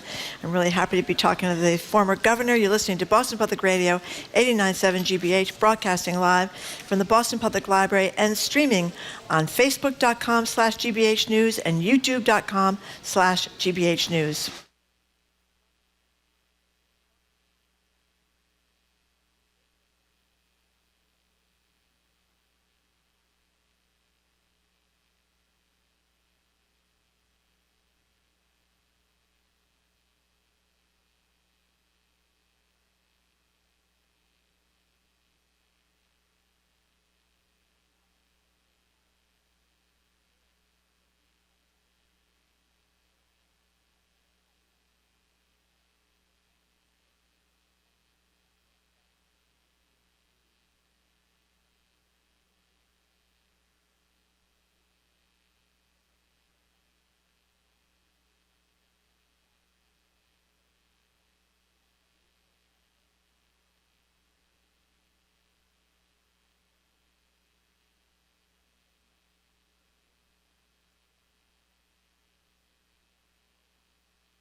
Welcome back to Boston Public Radio. Jim Browdy and Marjorie Egan. We're live at the Boston Public Library, streaming on Facebook.com/GBH News, YouTube.com/GBH News.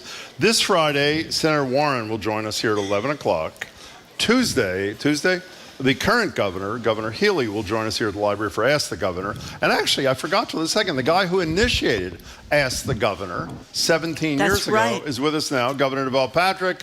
He just 17?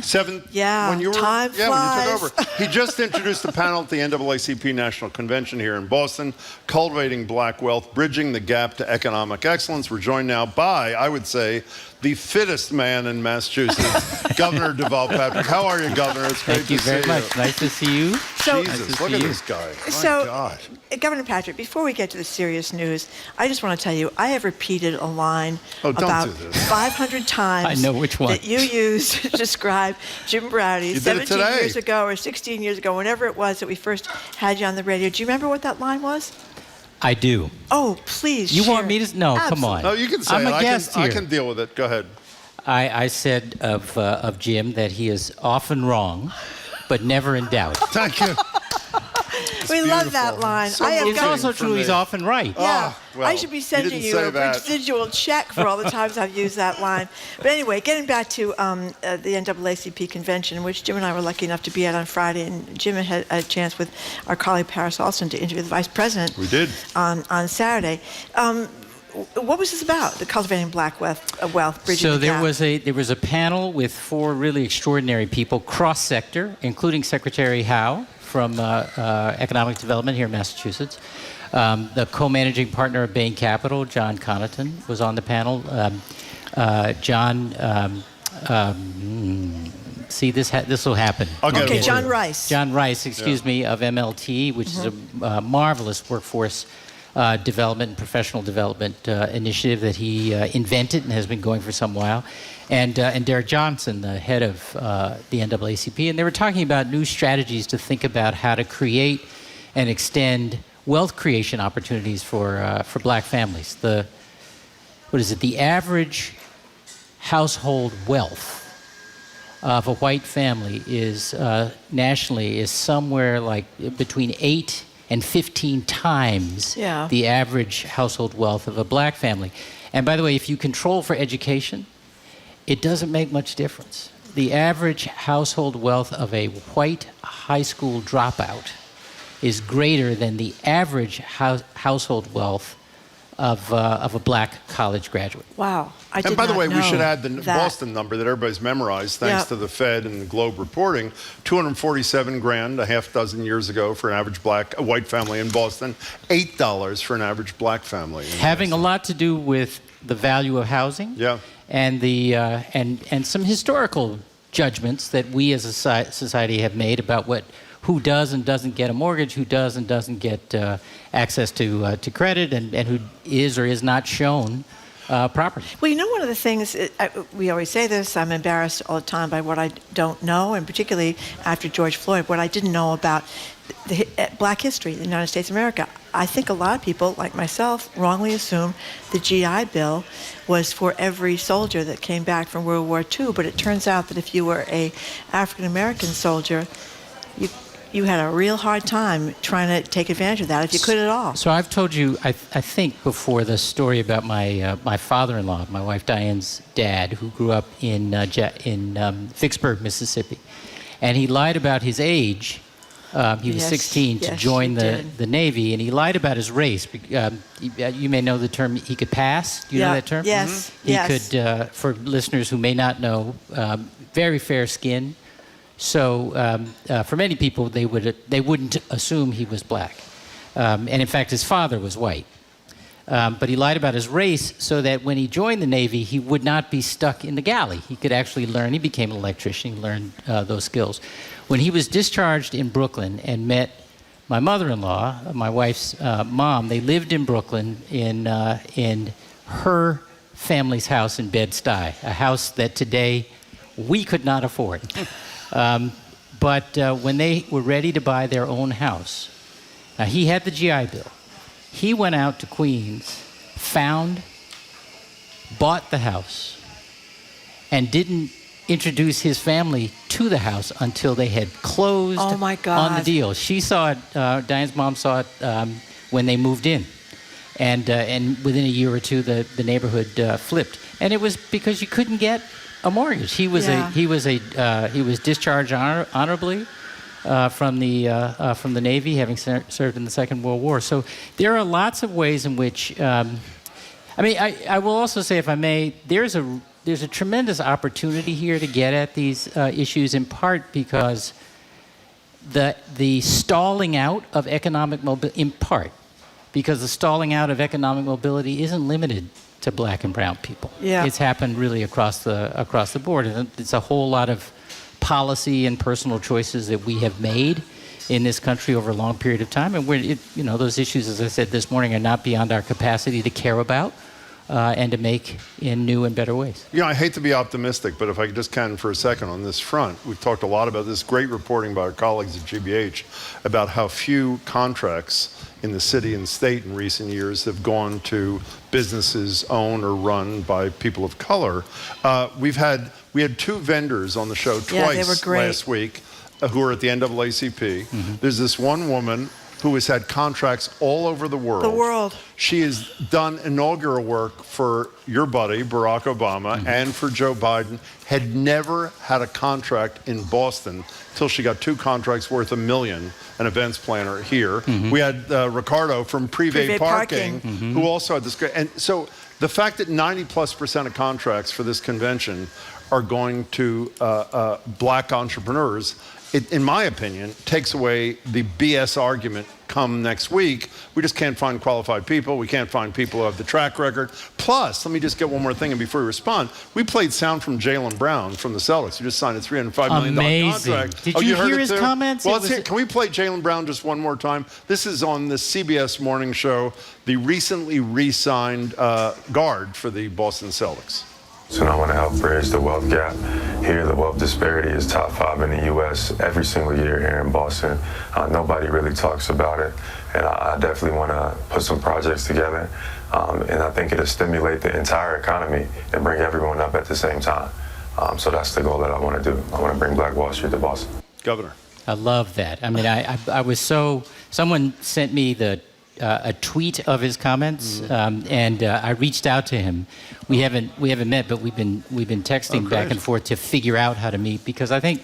Does the name Melody Hobson mean anything to you? Do you know who that is? I don't think so. She is she's a black woman who is the co-CEO of Ariel Capital, Ariel Investments, which is in Chicago, and she's co-CEO with John Rogers. It's I think the largest black-owned investment firm in the country. It's certainly been around the longest. And I was with her not long ago, and she was talking about, we figure out how to do more things together. How to figure out, she's a very successful businesswoman. In addition to that work, she's on the Starbucks board and the JP Morgan board and so on. So she understands how capital flows, who gets opportunities to own stuff. And this is it, right? Jobs are incredibly important, and education to prepare for jobs, incredibly important. They're all connected. But the opportunity to own something is still a pretty narrow and small club, if you will. And so she was talking about, we need to figure out ways to do what others do, which is go find a partner.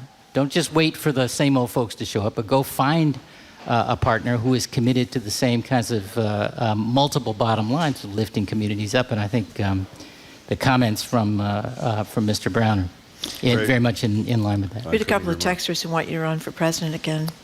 Governor, I just want to let you know. I see my time is up. Thank you so much for having me. We shall see what we shall see. So one of the things we've heard over and over coming out of this convention is the hope that the NAACP convention here will kind of reintroduce Boston across the country, and that we will get rid of some of our reputation as a racist city. Was that overly optimistic, or do you think? I'm optimistic. Yeah. I mean, I didn't think my election alone was going to be was going to put all that history behind us. But you know what? it also helped put some of that history behind us. We aren't at the promised land by any means, but nowhere else in America is either. But we aren't what we were. And I think sometimes, I've thought a lot about this in the context of some of the initiatives we're hearing out of states like Florida and so forth to limit the exposure children get to our whole history. We don't need to be afraid of our history. You don't have to hate our history or hide from it to love this country. You don't have to hate the history or hide from the history of Boston to love Boston or to love the Commonwealth. We aren't going to shape a future of our own that is in fact welcoming and inclusive unless we face that history and are knowledgeable about it and committed to overcoming it. And I think we're making that progress. I will say that with the president of the NAACP today and many of the people who were responsible for organizing the convention, the compliments that they paid to me about the welcome that Boston has shown were just beautiful. Oh, good. Really, really exciting. Oh, I'm happy about that. And there they you go. mentioned the two of you by name. Is that true? Oh, They they did. did? And that you had come over to the venue. Was it on Saturday? We broadcast Jim was there on Saturday. Yeah. Saturday for Vice President Harris, and Friday we broadcast our whole show, and it was terrific. Michael Curry, Tanisha Sullivan, local. Oh, Michael Curry. Fabulous work. Rising star. Something special. I mean, very, very talented guy. Very smart guy. Can we talk? Thanks for saying that. Can we talk politics for a second? When we did have Vice President Harris the other day on Saturday, Paris Alston and I, Marjorie was on vacation. One of the things Marjorie keeps saying, "Don't worry, Trump can't win." And while I don't agree with her that I think he can win, even if he doesn't win, what I asked the vice president was, I know you want one more vote than the opposition, electoral votes, whatever, but even if you win this thing, the fact that 75+% of Republicans support a guy who says slavery was a job training program and a guy who was adjudicated as a sex abuser in the E. Jean Carroll case and is likely going to be indicted for insurrection or at least related things, to me, that bodes very poorly for the future of our democracy. Here's a little bit of what Vice President Harris had to say. I would not pretend to offer you a full and concise explanation for why people support the person you are referring to. I think there are a myriad of reasons. I do believe that the American people as a whole recognize that true leadership is about lifting people up, not beating them down, and I'm not giving up. She sounds exactly like you in all the years that we've known you, but I have to, respectfully, it doesn't convince me. There are tens and tens of millions of people who think these are the kind of people who should be leading this country. Does that not cause you great fear? Not fear, worry, but I don't permit myself to be discouraged. I feel like I don't have the luxury. I mean, if my ancestors had said it's hopeless, I wouldn't be standing here right now.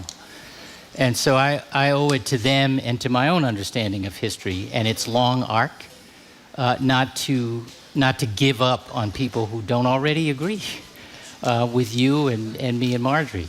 I think that there are ways in which I can't explain the support for Donald Trump, but I don't dismiss it, and I think it's important that we not just from a tactical point of view, but really in terms of how we understand each other as Americans. There are this is way back, but you'll remember. I think Jim, maybe in the first interview that we did on TV on NECN in the old days, I was so nervous. God. You were? Oh, maybe he's kind of loud. I destroyed the comes guy. On strong. And I was telling you that my experience as a long shot candidate, nobody was paying attention. I think you were one of the first interviews. That what I kept hearing in Western Massachusetts, for example, in living rooms and shops and so forth, is that folks felt like Beacon Hill was just about the neighborhood around Beacon Hill. Yeah. And then you'd hear the same thing in central Massachusetts. And you'd hear the same thing in the Merrimack Valley and up on the North Shore and down on the Cape and in the islands. And you'd hear the same thing in Roxbury. And what everyone was feeling, what I increasingly felt, was the dynamic is less Democrat-Republican than insider-outsider. And increasingly, I think that's the dynamic all over the country. Mm-hmm. And part of what is so broken about our our politics, and frankly, what is so frustrating to me about Democratic politics is that we keep it's important to talk to our supporters, but in some ways, it feels like that's all we talk to. Yeah. You know, we're not, and more to the point, we're not listening. There are a lot of folks who I think support Donald Trump, some of whom I've talked to, and what they like is not necessarily his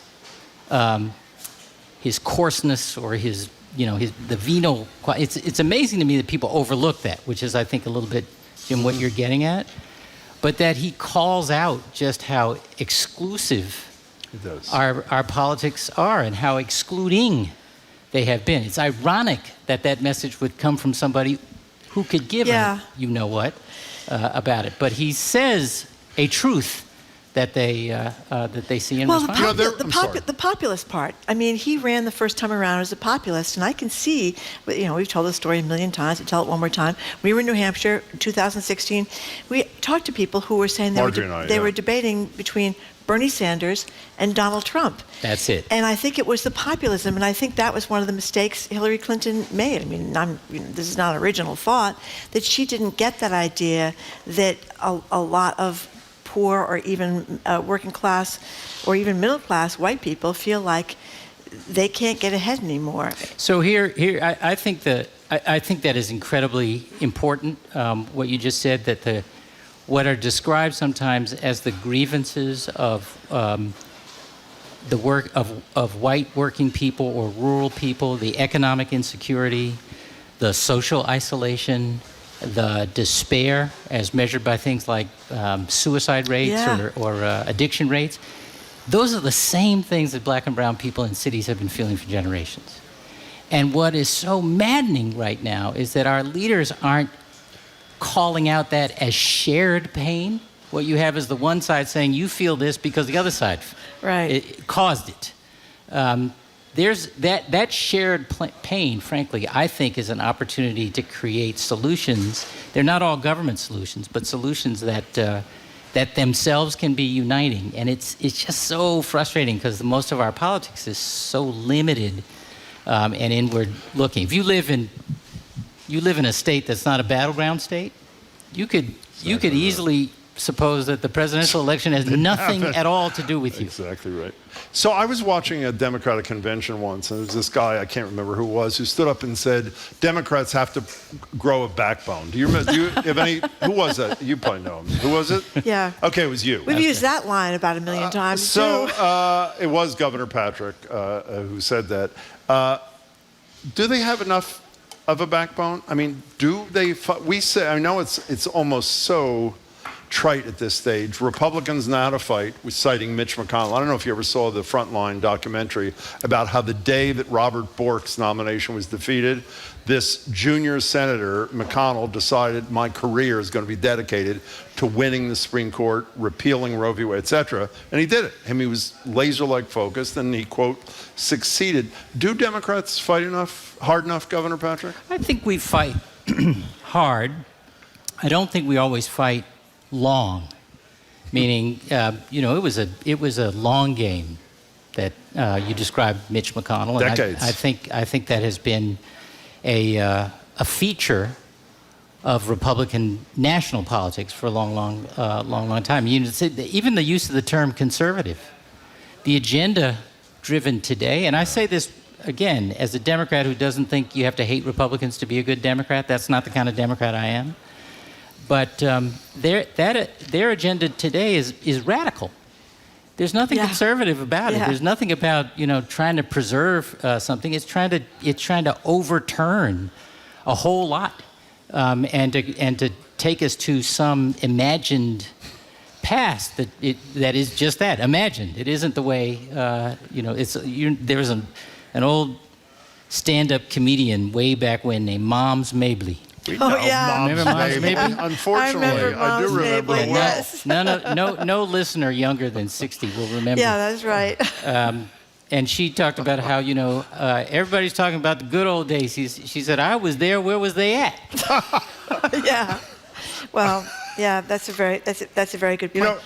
we should, I realize when you're talking about, well, whatever, what are you doing? I mean, I assume people would like to know what you know who I met the other day on the phone, just as an aside, you're going to be back soon on this, Carolyn Casey, who I know worked with you. I've never met her before. On Project 351, I know was initiated at one of your inaugurations. We're going to have you and she together back in the next couple of months to talk about this fabulous thing. Have some of the young kids. She said that to me on the phone. But what are you doing for people who don't know? I do a couple things. I'm working at the Kennedy School at Harvard. And fun. I teach a couple. Teaching is hard.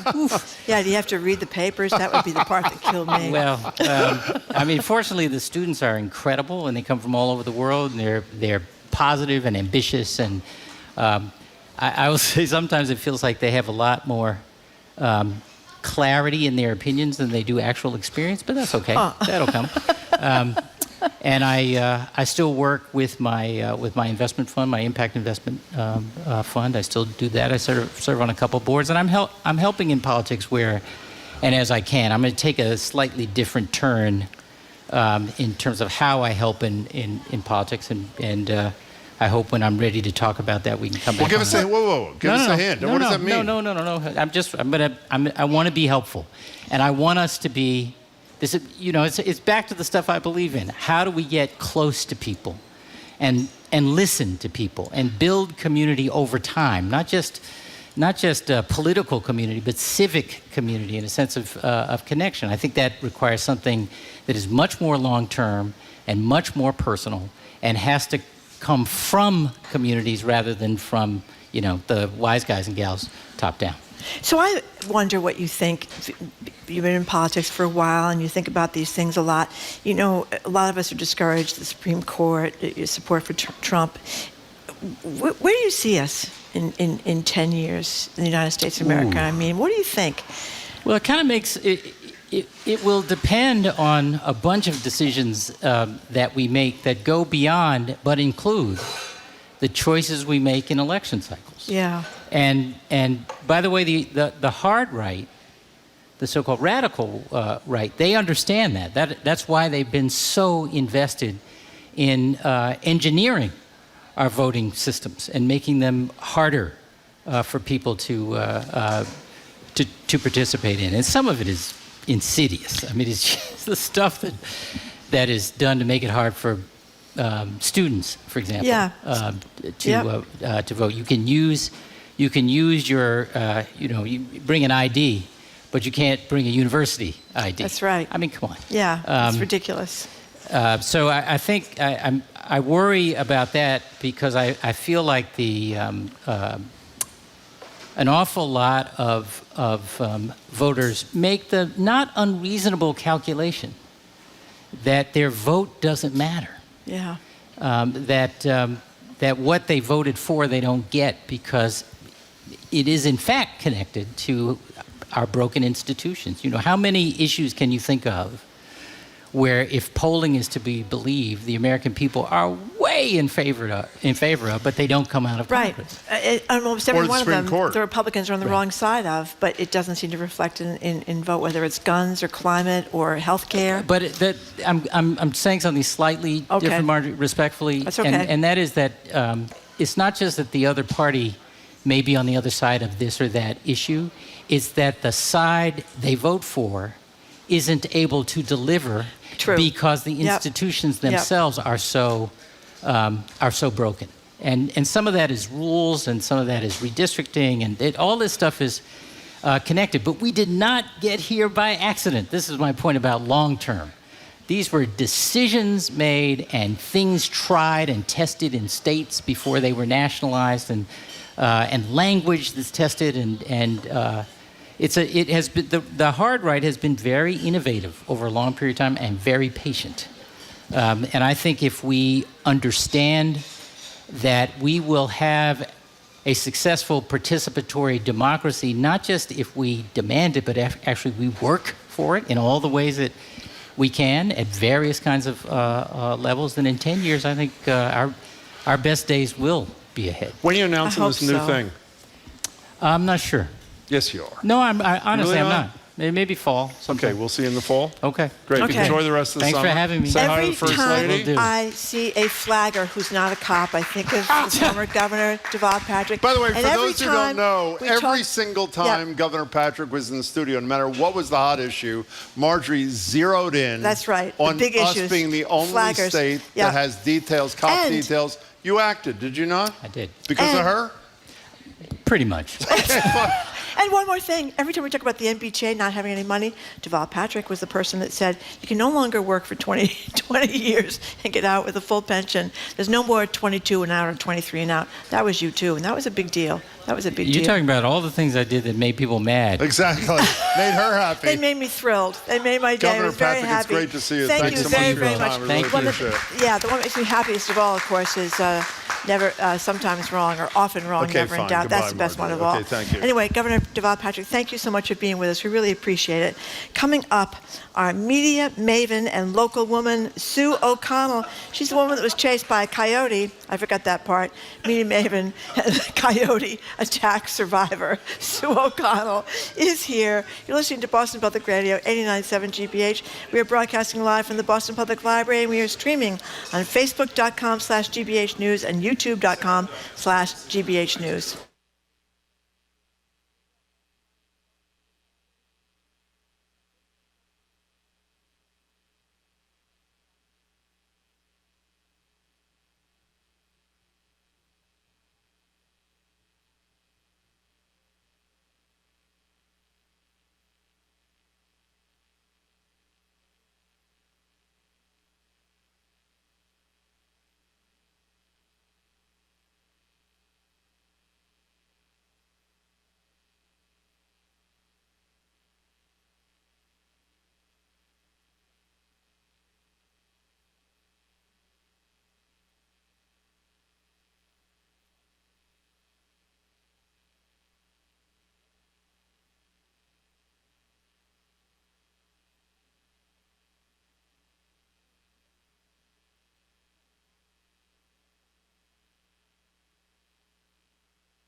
Welcome back to Boston Public Radio. We're live at the Boston Public Library. Marjorie, you're going to meet Jim Browdy. Streaming at Facebook.com/GBH News, YouTube.com/GBH News.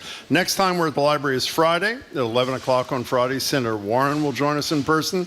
Next time after that, we're at the library is Tuesday of next week. Governor Healy will join us for an hour of Ask the Governor. Joined now at the library by a local woman, media maven Sue O'Connell. No one gets the joke anymore. It doesn't matter. Just It does Google not it matter. and figure it out. By local we're woman gonna and media stick with it. maven Sue O'Connell, co-publisher of Bay I was Windows so angry. and South End You know News. how Google angry Sue I was. O'Connell and Coyote and local, woman. and you'll I be was fine. so local upset. woman. Co-host of NBC 10 Boston's At Issue every Sunday. I saw it. It is great, by Did the you way. like it? At 11:30. Thank you. Congratulations. Thank right you. after Meet the Press. Sue O'Connell, it's great to see you. Good to see you too. Good to be back at the company. Yeah, okay. Okay, so another day, another story about Elon Musk. Oh, boy. Who used to head the firm formerly known as Twitter, now apparently is X. He's run into some problems with his signs and with Kanye West. So give us the latest. Yeah, the Elon Musk saga continues with X, which just, whenever you're feeling, if you own a business or you work in a business and you think, I may not be smart enough to do this, don't worry about it. Just go forward. Or if you're going to change something in your business and you think, how would this impact my customers? Or would this have an adverse impact on my advertisers? Don't worry about it. Just do it. Because that's what Elon Musk is doing. Apparently, X is his favorite letter. I don't know if you have a favorite letter or a favorite number. I really don't know. He has a favorite letter. X J is, and B are my favorite. That's Of good, course. yes. Actually, Yeah, thank M and you. E. Yeah. X is his favorite letter. He decided to rename Twitter, which I've seen a number of estimates on the value of the Twitter brand because it is everywhere, right? All of us have it on our media websites. We all promote ourselves. When I'm up on NBC 10, underneath it has my Twitter handle with the bird. So if you bought a company, what would you do? You would immediately eliminate that asset, right? Just completely erase it and replace it with X. Which marks the spot, as we know. Also, when you're searching for Twitter with X, you sometimes come upon things you don't want to necessarily have on your work phone. Exactly. So he replaced the X. We don't know if we're tweeting or Xing, right? We don't know. That's an excellent point. Excellent point. Yeah. That's another thing. Yeah. And then he put a sign up. He's been having a battle with San Francisco, who's got enough problems without having to deal with Elon Musk. He took down the Twitter sign with a crane that he didn't have the right permitting for, and then he put up this X on the top of the building, which looks like a scene from DC Comics, right? If some evil person took over a building and put an X up, this is what it would look like. He put it up without the proper permits, and then he lit it up, and it's like the 4th of July on the Esplanade, and all of the people who live across from the X took videos of it and put it on X to show how it was really, the light from it was really making their lives miserable. So now the X is off for the time being. San Francisco is mad at Elon Musk, and he just decided for the heck of it, let's bring Kanye West, back on, who was kicked off because of his anti-Semitic and racist rants. So are you still on Twitter? I am. I think I'm addicted to it. Well, you know, I am going to plead guilty to something. I'm embarrassed. I really am embarrassed by this. Yeah, I think the three of us had one of the first discussions we had about whether we leave Twitter was with you months and months ago. I was saying to myself this morning in anticipation of you coming, if I patronized the company, any kind of company, that decided after banning a guy, as I just said to Governor Patrick, had been adjudicated a sex abuser and likely an insurrectionist, allowed him to participate in the business, and then a few weeks later, it's actually months later, allows a high-profile, worldwide known anti-Semite, Kanye West, or whatever he's, now, there's no way I would ever patronize the business. I would not. I don't care what it was. I wouldn't go in it. Why am I still on Twitter? You're on Twitter for a number of reasons. Twitter, the old Twitter has never been better, first of all, right? Because now the current Twitter is so bad that everything that we complained about the old Twitter about is gone, right? Now we miss the old Twitter. It's sort of like Mom's Mabley said. You know, we were there for the bad old days. What's the big deal? So it's also, there's nothing replacing it. Right, so I'm on Threads, I'm on Blue Sky, I'm on Mastodon, I'm on all of the other things, and there's nothing quite there that's replacing what Twitter does, which for me still, even though a lot of news people aren't on it, gives me breaking news. It's like watching the Associated Press Newswire back in the day when you'd be in the newsroom. And I keep saying I'm not going to engage, but then I end up engaging, which I don't want to do. But I know myself well enough to know that if I had the decency, which I hopefully will summon in the next few days, to leave and try to get Threads with millions of others in better shape, I would criticize people like me who are still there. And you, frankly. Yeah, no, I would criticize me too. It's really... I keep saying I'm just going to use it to promote things, and then I end up in Twitter fights with someone. Well, you do engage with I do, because it keeps me coyotes. sharp, and I usually win. So it's one of the few places I win arguments. So we're talking to a local woman, Sue that's right. O'Connell. Jason Aldean is a huge, huge country star. He was at wherever that place is. He was Xfinity Center in is that what it's called Mansfield. now? Yeah, it used to be Center. Great Woods, I think. Could you explain really simply what the controversy about this "Try That in a Small Town" or whatever it's called song is? Yeah, so unlike Bruce Springsteen or John Mellencamp, he has written or is performing a song called "Try That in a Small Town," which is, I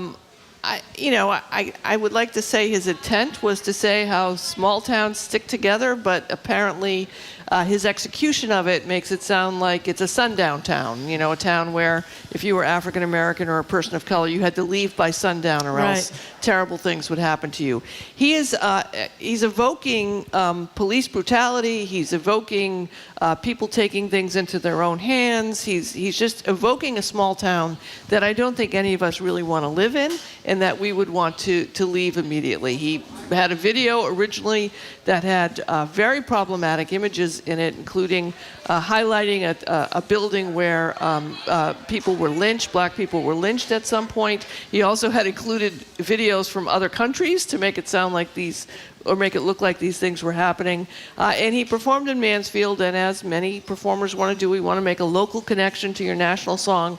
And he performed the song and said, you folks in Boston, after the Boston Marathon bombings, Boston strong, you're not a small town, I'm paraphrasing, but this is what it's like. And most people in Boston are like, please take your song and leave. Aiden just told me it's number 2 on the Billboard Hot 100. It's number 2. Yep. Am I not right? I'm sorry, Margaret. I just wonder, is this because of the publicity about it, or is this because it's a good song? I don't know. No, I think it's about he's a well-known artist. He's an established artist. He's had other hits. I think that this is just tapping into that toxicity that people have about what they think their lives are like, and this us versus them. And he's just tapping into a feeling that I think is an ugly feeling. Am I not right that the 6 seconds or whatever that he did excise from the video after complaints has black protesters, and at that moment in the video, that's when he says, try that in a small town? Yeah, there's all these images, and, let me get my grandpa's gun, is another one. So it's really just and I think for anybody who has been other, and you can define that any way you want, that has been in a small town, there's a billion songs about getting the hell out of a small town. Yeah. And not celebrating the people, the working good people that live there. So we're going to play a little sound from maybe the most famous participant ever on American Idol. This is 2004. After we play it, you're going to explain to us why we're playing it. His name is William Hung, and again, he was on American Idol in 2004. The first voice you'll hear is obviously Simon Cowell, and then Hung. Here he is. What are you going to sing? I would like to sing Ricky Martin, She Banks. I hope you all enjoy it. Okay. All right, let's go. All right. Talk to me, tell me your name. You blow me off like it's all the same. You lit it fierce and I'm taking away like a bomb. Yeah, baby. By the way, that is not nearly as bad as he was. I don't know how we picked that, but he was maybe the worst performer ever on American Idol? I don't know. Well, I don't know. He's probably the most famous bad performer that was on American Idol. And for $30, what can you get from William Hung now? You can get William Hung to call and sing that to you, or do anything you ask him to do, to wish Marjorie a happy birthday, to call into the show. You could probably pay him $100 because Cameo, which has been around for a long time, and we all know someone, by the way, who was an earlier adopter of Cameo. We do? And if you called his cell phone, you would get what's his name, who was in Wolverine, and the actor and singer Hugh Jackman. Thank you, John. Hugh Jackman knows everything. would be answering the phone saying, "I'm sorry, he can't come to the phone right now. He's busy working out." So who do we know? I'll tell you off the air. Okay. Whoa. Okay, so explain explain a little bit more what this Cameo is. So Cameo is this great service, and I know it's fun to make fun of, but it's great for artists, performers, and all sorts of people to make money, right? So if I wanted to break up with Marjorie, but I didn't want to do it myself, I might pay Jim $100 via Cameo to call up and go, "Hi, Marjorie. I know you and Sue are going out, but I hate to break it to you. You're a big fan of mine. It's all over." Or happy birthday messages.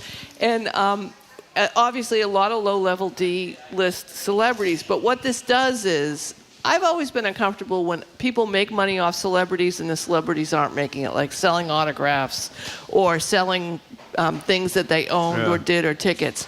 And social media, the good thing about social media is now you can be really in touch with the people who you are fans of. And this is a way that you can take it even one step further, where a comic who, is schlepping all over the country still and is trying to make it on social media, they're able to actually do comic greetings and get paid for it. So I'm for it. Here's William. We should play it. Yeah. Go ahead. You going to do it? We don't play the William Hung sound. Here's Hung. This is a Cameo video that an employee posted in their work Slack channel of William Hung announcing their, meaning this person's, 2-week notice. Hi everyone, this is William Hung. Christopher is going to put in the notice to leave the current job for a new job in 2 weeks. We found a new job. We miss all of you, but you're all amazing. So don't give up creating the life you want. Here is a song for you. And just do it! Be what you want to be. I think Do that's what enough, you Ann. want Thank to you be. very much. Okay. For $30, $30. William Hung will do that for you. I would That's like so- to do a cameo. I actually said with OnlyFans, which is a different kind of intimate experience with people. I would like to charge people to argue with me. Wouldn't that be there great? you go. could just call There you in go. and say, my husband thinks this, he's wrong. Yeah. Can you argue with him? I think that's I would like to do that. Well, you know, in this writer's strike thing, I was stunned to learn how little a lot of actors that are not, you know, Ryan Gosling or something in the Barbie movie are making it. No, if you look at the Nothing. big story that they're pointing to, not to go off track here, is Orange is the New Black, revolutionary television streaming show, Netflix. Most of the people on that show were not making nearly, not even close to the money that you think that they were making. Yeah, Taylor Schilling was making money. Yeah, she was a star. and what's his name was, but the rest of them weren't. Local girl. Oh, by the way, we have two girl. local actors on the show tomorrow to talk about the strike. That's terrific, Jamie. Thank you. I'm very excited about So that. can is Jerron, how you pronounce Jerron Meyer's first name? Is that right? Well, let me just read this about this cameo thing. It's in the Wall Street Journal. Jerron Myers, a 29-year-old stand-up comedian, got a request in 2021 for a video to convey a woman's disinterest in dating someone. The first breakup video he remembers being asked to record. Hey, Ethan, last weekend you met a girl named Morgan. Myers says in the video, which he posted to TikTok, you had told her that I'm your favorite comedian. And so she hired me on Cameo to break the news that would hopefully hit a little softer. Thanks for being a fan, man. I really hope that you find somebody, just not Morgan. Leave that girl alone.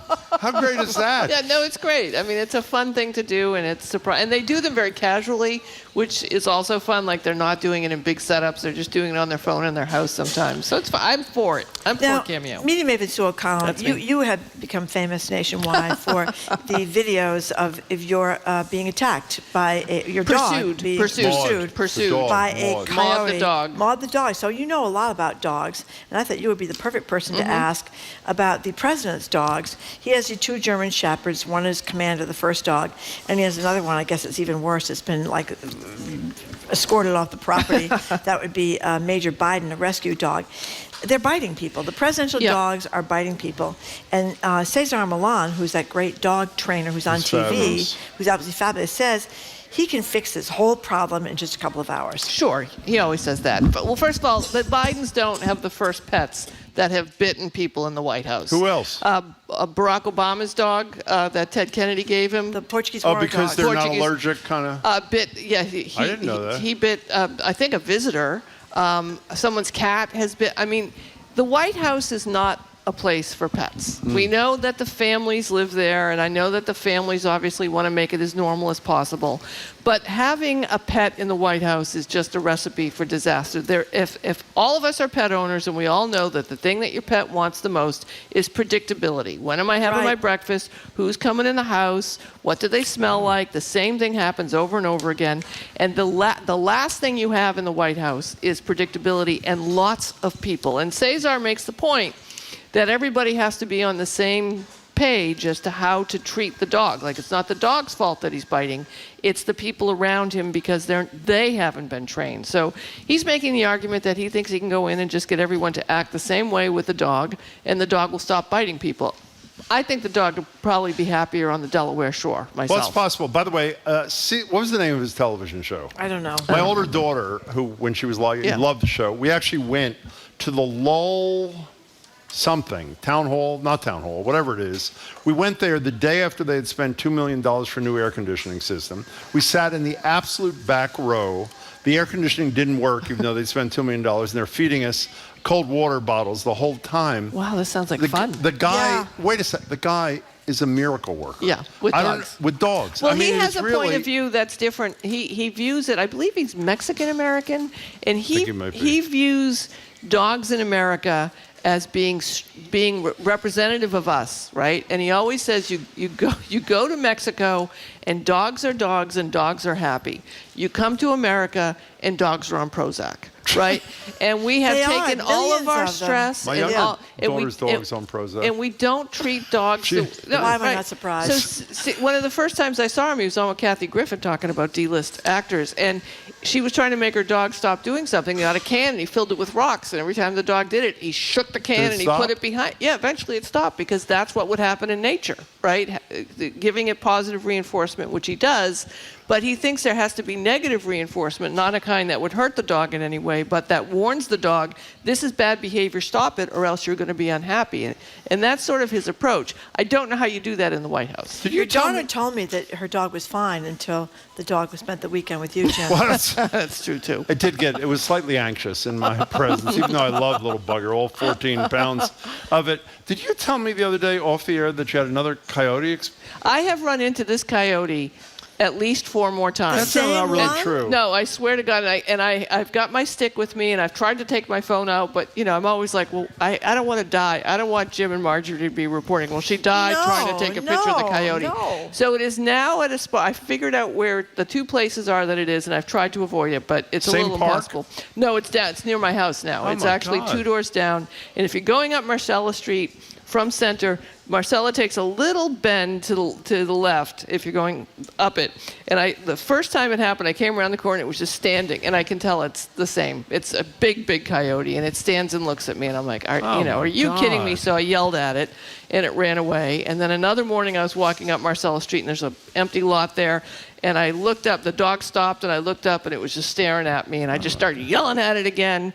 And then the last time, we were walking back, and it was in the lot, and I just looked at it. And he went away. So I have turned the tables on the coyote. Oh, my goodness. You're like the Caesar Milan of coyotes. You are. Yes. Or maybe the poor coyote got a call from Cameo. Yeah, that could be it. Sue O'Connell. Yeah. Aren't you scared? I mean, also, no, I'm not. I'm not.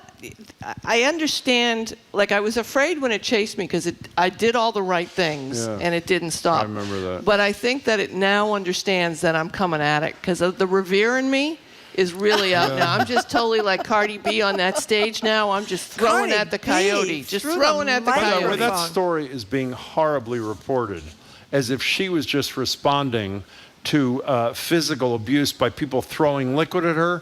Do you know what the real story is? She asked people to She was asking people, because it was so hot, Yeah. to throw water on her She to forgot cool her because off. she was busy trying to lip sync. And she got confused. I mean, you got to be mad to throw a mic when you're lip syncing. I agree.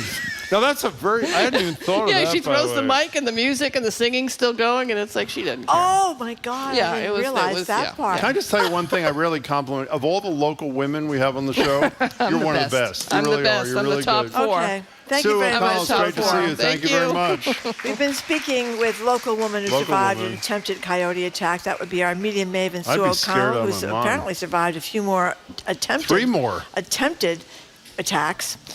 Oh, my God. It's not She's funny. co-publisher, and it's not funny Why at all, is she Jim. laughing? I don't know. She's co-publisher of Bay Windows and South End News, co-host of NBC Boston's At Issue every Sunday at 11:30 following Meet the Press, and that's on Channel 10.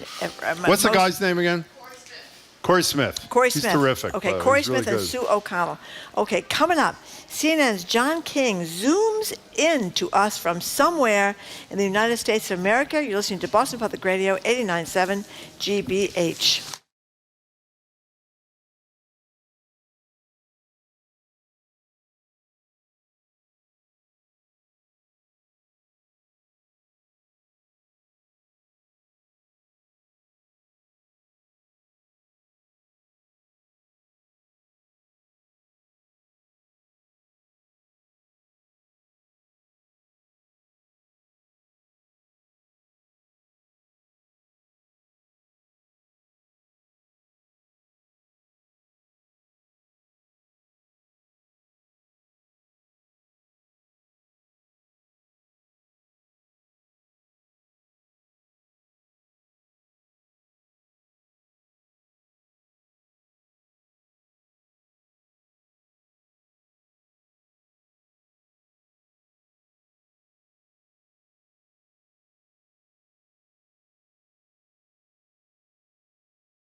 Welcome back to Boston Public Radio. Marjorie Egan and Jim Browdy. We're live at the Boston Public Library, streaming at facebook.com/GBH News, youtube.com/GBH News. Next time we're here is Friday. Senator Warren will join us in person at 11 o'clock. Next time after that we're here is Tuesday of next week. Governor Healy will join us for an hour of Ask the Governor. Now we're joined on Zoom by John King, CNN's chief national correspondent. Hey, John. Hello from Clive, Iowa. Clive, oh my Iowa. Goodness. And it looks like Wherever are you that inside is. a van? He is. Wow. I'm in the back seat of the rent-a-car in Clive, Iowa. The crew's getting some lunch, and I'm having lunch with you guys. I have not seen any coyotes in my day in Iowa so far, but I'll keep looking for them. So tell people what you're doing. You're kind of traveling all around the United States of America in anticipation of the 2024 race, are you not? This is the first trip, Marjorie. We're going to travel to once we get to the general election, we'll spend most of our time in a half dozen swing states. Yeah. The predictable, the Wisconsins, the Pennsylvanias, the Georgias, the Arizonas, et cetera. But we're in Iowa now because the number one question in presidential politics is, can Trump be stopped, right? The Republican, will Trump be the Republican nominee, or can somebody in this field of 10 or 12 or whatever it's up to now stop him? So we're going to start over the next 5 months building a group of Republican voters here in Iowa to just keep in touch with them, keep visiting with them throughout the next 5 months to see if you look at the recent polling, Trump still has this overwhelming lead in the national polls anyway. And in the upside down world that is Donald Trump, the more bad news that comes out about him, the more potentially bad news, the legal problems, it seems to solidify at least the fight among his base. And so that's the riddle we're trying to figure out over the next 5 months out here. One of my closest friends who grew up in Iowa, Bettendorf, Iowa, is always lamenting what happened to Iowa because it's changed so much since she was there as a girl. Iowa has swung very far to the radical right in its Republican politics, I think. It has become much more Republican. Republicans here might argue the radical part. And I think you do see, look, the strength of the Trump base is quite remarkable here. Remember, he didn't win here in 2016. Right. He just narrowly, Ted Cruz won Iowa in 2016, and Donald Trump immediately questioned the efficiency of the count. So some things never change. You have a Republican governor here who succeeded a Republican governor. This used to be a much more competitive state. One of the reasons I'm loving doing this is, I've said this before, this is my 10th campaign. My first one was the Dukakis campaign in '88. And of the 10 states Michael Dukakis won, one of them was Iowa. But a Democrat hasn't won here since, Obama. Obama won here. But Trump won here quite comfortably twice. So who knows in the general election? I was with a Republican this morning who, she was of the opinion that if Trump won the nomination again, that maybe Iowa would be more in play. I think that's an optimistic from a non-Trump Republican. But there's no question, it's whiter, it's older. The education demographics break in a way that this has become a much more Republican state. John, you brought it up. I know it's the tiredest topic in America, so my apologies in advance to you and everybody else. It is true, the more trouble he gets in, the more scandal there is around him. Recently found liable for sexual abuse in addition to all the criminal indictments. The more popular he gets. Is it the weakness of the opposition?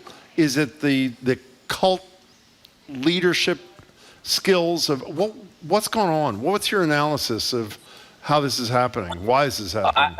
I think part of it, Jim, is that from day one, Donald Trump keeps his supporters in the fight. He makes it seem like they are under siege. Not that he's under siege, but that they are under siege and that they will be attacked. And that first they're coming for him and then they're coming for you.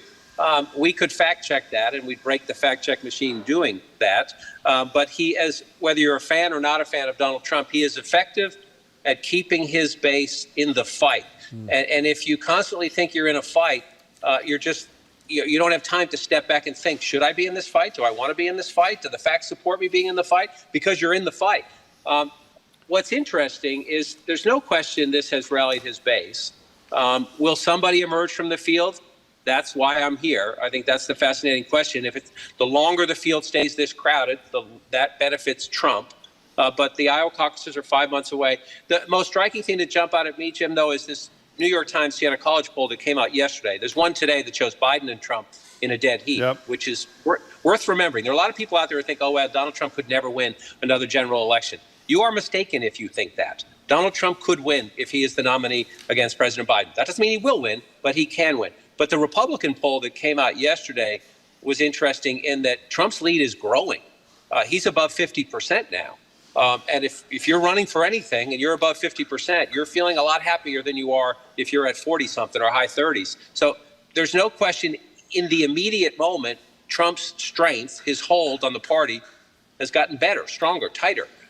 in the middle of all this mess, and there could be more of it today. The federal grand jury is meeting as we speak in Washington, D.C. Now, he's going to have 2 or 3 trials during the election cycle unless he gets them all delayed. This news will get deeper and more developed as you have pretrial hearings, whether the trials happen or not. So does that dissipate over time? Does his grip loosen over time? I think that's a fair question to ask. But as of today, it is still Trump's party. So I have to stop here because I probably said 20 times that President Trump can't win again. And my theory is that social issues are going to hurt Republicans, abortion being the number one thing, gay rights being another thing. I mean, everybody now knows friends, family members that are gay, the cruelty toward trans kids, and just, well, those the politicians interfering with the parents' rights for medical care for their kids, books in the schools, the whole thing, the social issues. But you think that that's not a factor. I think the social issues are going to kill the Republicans nationwide, but obviously I could be wrong. I think that is you very accurately lay out the mobilization, the motivation strategy of the Democrats, including in a state like Ohio, where they're putting an abortion rights measure on the ballot. They believe that those issues will get their voters to turn out. Think back to 2004, when it was opposition to same-sex marriage. Think about how much the country has changed in less than 20 years. But George W. Bush just barely was reelected by beating John Kerry in Ohio. And there's no question that anti-same-sex marriage ballot initiative turned out conservatives in the state in that year. So can Democrats flip the table, if you will? We've seen some evidence of that in the midterm elections. No doubt that abortion rights and other issues that turn out younger voters, suburban moderates, and like the Democrats, that's part of their mobilization strategy, Marjorie. And I think there are a lot of smart Democrats who would say if we put that together, the candidates almost don't matter. However, the part you have to factor into this is that, yes, Donald Trump's polling numbers in a general election are weak, but President Biden's are not that much stronger, and he's the incumbent president. So in traditional politics, the incumbent is the issue. Because Donald Trump was the former president, we have 2 incumbents, if you will. Maybe the old rules get thrown out the window, but I can make you a strong case for mobilization for the Democrats on those issues you talked about: abortion rights, climate, just general tone, right? Coarseness, meanness. But you can also make a case that inflation, Biden's age, and other things turn out, so this is why, to me, I want to be on the road in this cycle, not at a desk, because I think it's fascinating. So you talked about Trump's increasing his lead over Ron DeSantis, and I wonder what you think about what happened to DeSantis. Is it his policies, or is it he's just not a very good retail politician, or what is the smart say about what happened, or is at least happening now, to Ron DeSantis? Well, number one, he built, sorry, my phone slipped a little bit there. He built way too big of a campaign too fast, and he spent way too much money too fast. Donald Trump, part of it was he made the decision that he was going to be governor and get through his legislative session, and he was not out when some of the other candidates were getting out. And during that period of time, Donald Trump, through his social media posts and through a lot of super PAC spending, defined Ron DeSantis before Ron DeSantis could define himself. And so even here in Iowa, I've only had a few conversations so far, just got here late last night. This is not scientific by any means, but you get people who say, 6 months ago, I thought the world of him. Now I'm kind of So does that mean he can't recover? No, of course it doesn't. He can still raise a lot of money. He's the governor of Florida. So he has a chance to reset. But I think a combination of factors. In part, maybe thinking that his record in Florida would have more appeal outside of Florida than it is having with at least some Republicans. But again, that's why the next 5 months are so interesting. Candidates fall down all the time. Even the best candidates have rough stretches. Can he recover? That's your test of him and his team. But they've slashed spending, they've slashed the staff. They're going through a reboot. John McCain survived a couple of those and went on to be the Republican nominee. Can Ron DeSantis do that? Or my question always has been, is he the next Scott Walker, a guy who had this love of the conservative media in the off year, then got on the presidential track and just simply failed? Well, Joe Biden survived a pretty rough start, too, by the way, before he got to South Carolina. You just said DeSantis outside Florida. The most incredible poll number I've seen in the last few days is inside Florida, where in March, DeSantis, this is incredible to me, had a 29-point lead. This sort of buttresses the John King point that he always says to us, that's the poll today.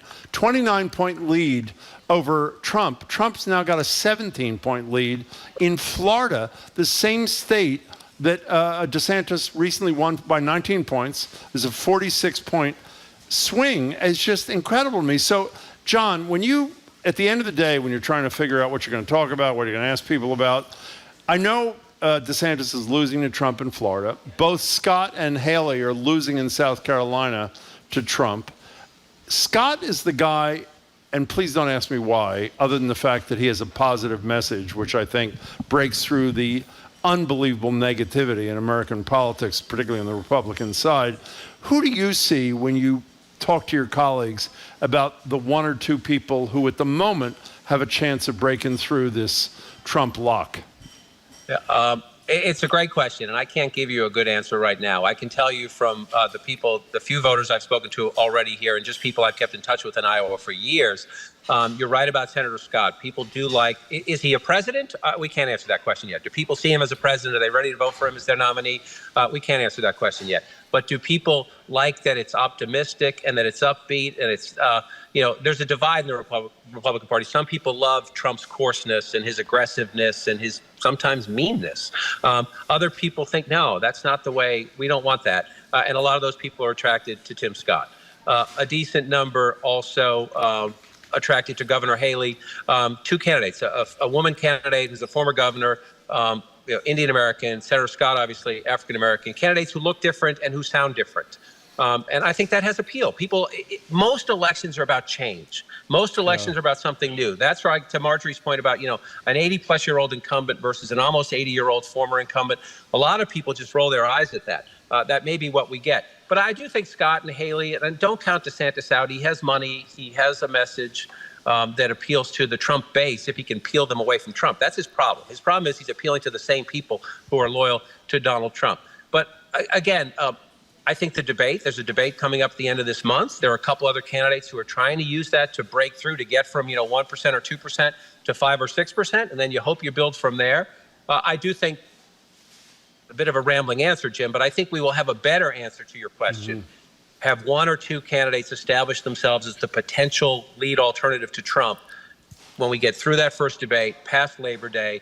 Some of them are going to drop out pretty quickly. There's a lot of pressure on them to drop out quickly if you don't have traction, because the Republicans who don't want Trump know the more candidates in the race, the better it is for Donald Trump.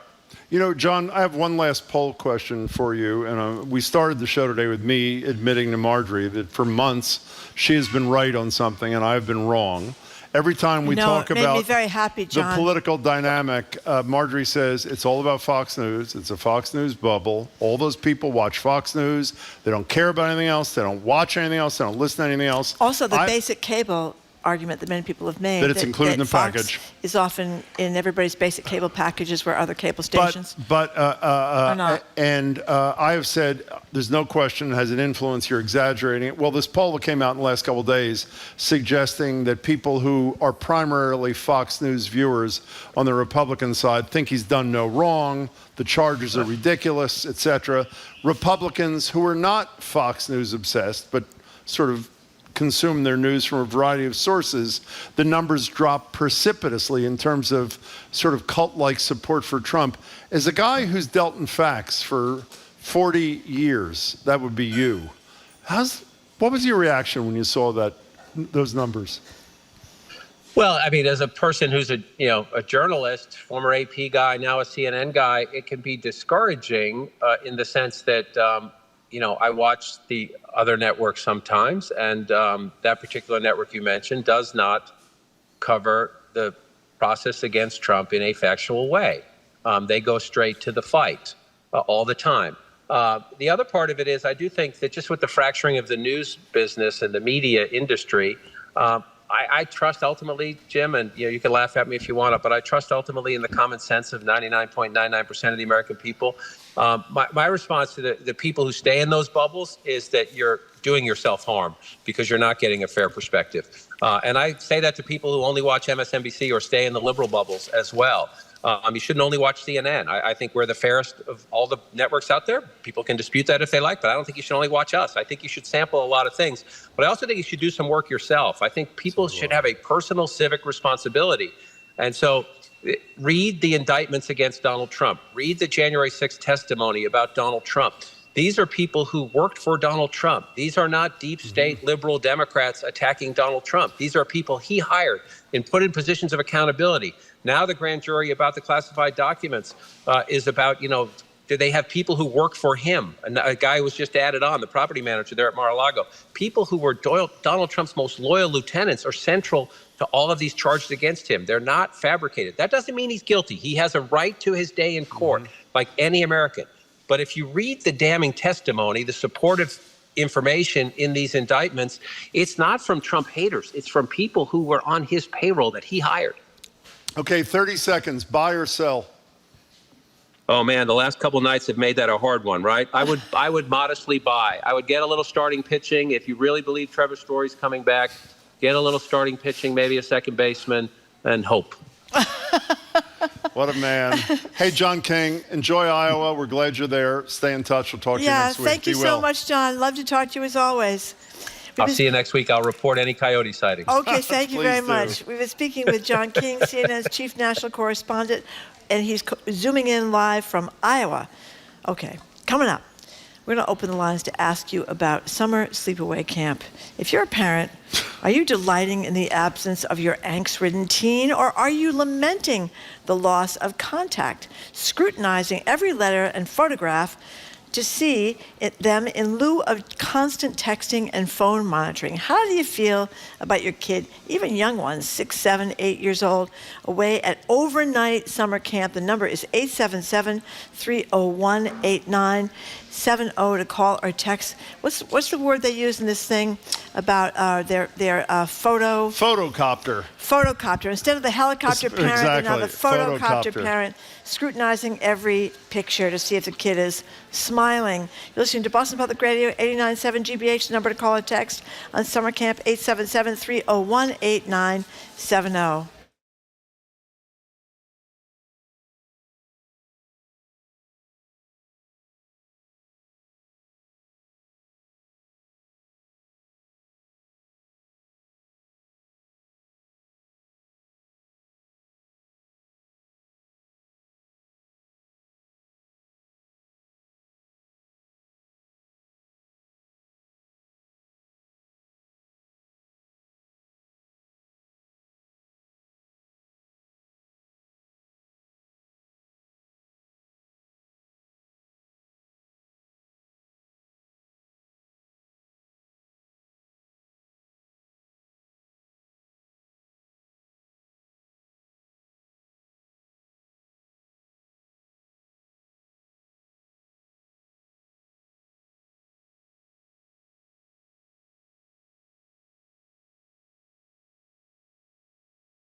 Welcome back to Boston Public Radio. Mark Regan and Jim Browdy. We're live at the Boston Public Library, streaming at facebook.com/GBH News, youtube.com/GBH News. Next time we're here Friday, Senator Warren is here with us at 11 o'clock sharp.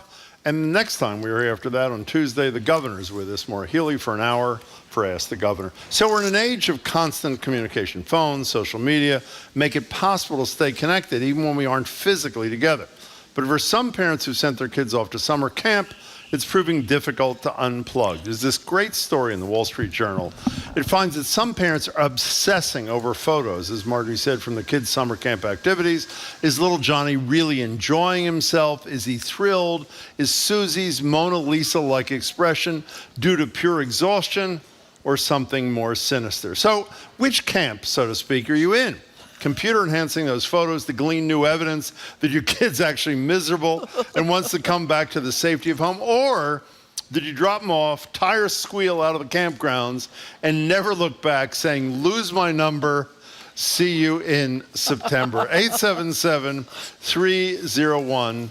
8970. Do you wish your helicopter surveillance parents would just leave you alone, or did you hate every awkward second of swimming in that god-awful lake? So we're looking for parents and for campers who are probably grown now to describe their experience at, for the most part, overnight camp. Yeah, I mean, this story from the Wall Street Journal is brilliant. great. They're talking about desperate parents offering their kids cash rewards if they try to appear in more camp photos. And they point out that kids, these parents are probably stalking these photos when they get these pictures from their children in camp. But they point out that what's different now from when kids were in camp 15 years ago or 25 years ago, that kids are connected to their parents 24/7 because these kids all get these cell phones at early ages, and there's no point where you can't reach your kids. But now it's different because a lot of these kids are in camp at places with no internet service, and you can't be texting your parents or calling your parents on the cell phone all the time. So parents are suffering from withdrawal. And there's also this very funny thing from Reader's Digest. They compiled this funny list of letters from kids to their parents. These are real. From summer camp. Yeah, here's a couple. Dear Mom, I was forced to write this to eat. That's from Josh. And then another one this is from Jared, says, Dear Mom, some kid put 10 pieces of cheese on different parts of the toilet. Love, Jared. And then there's one, this is the secret message in big letters. Secret message to Mom and Dad. I, which is circled, love and miss you. I hate, which is circled, the woods.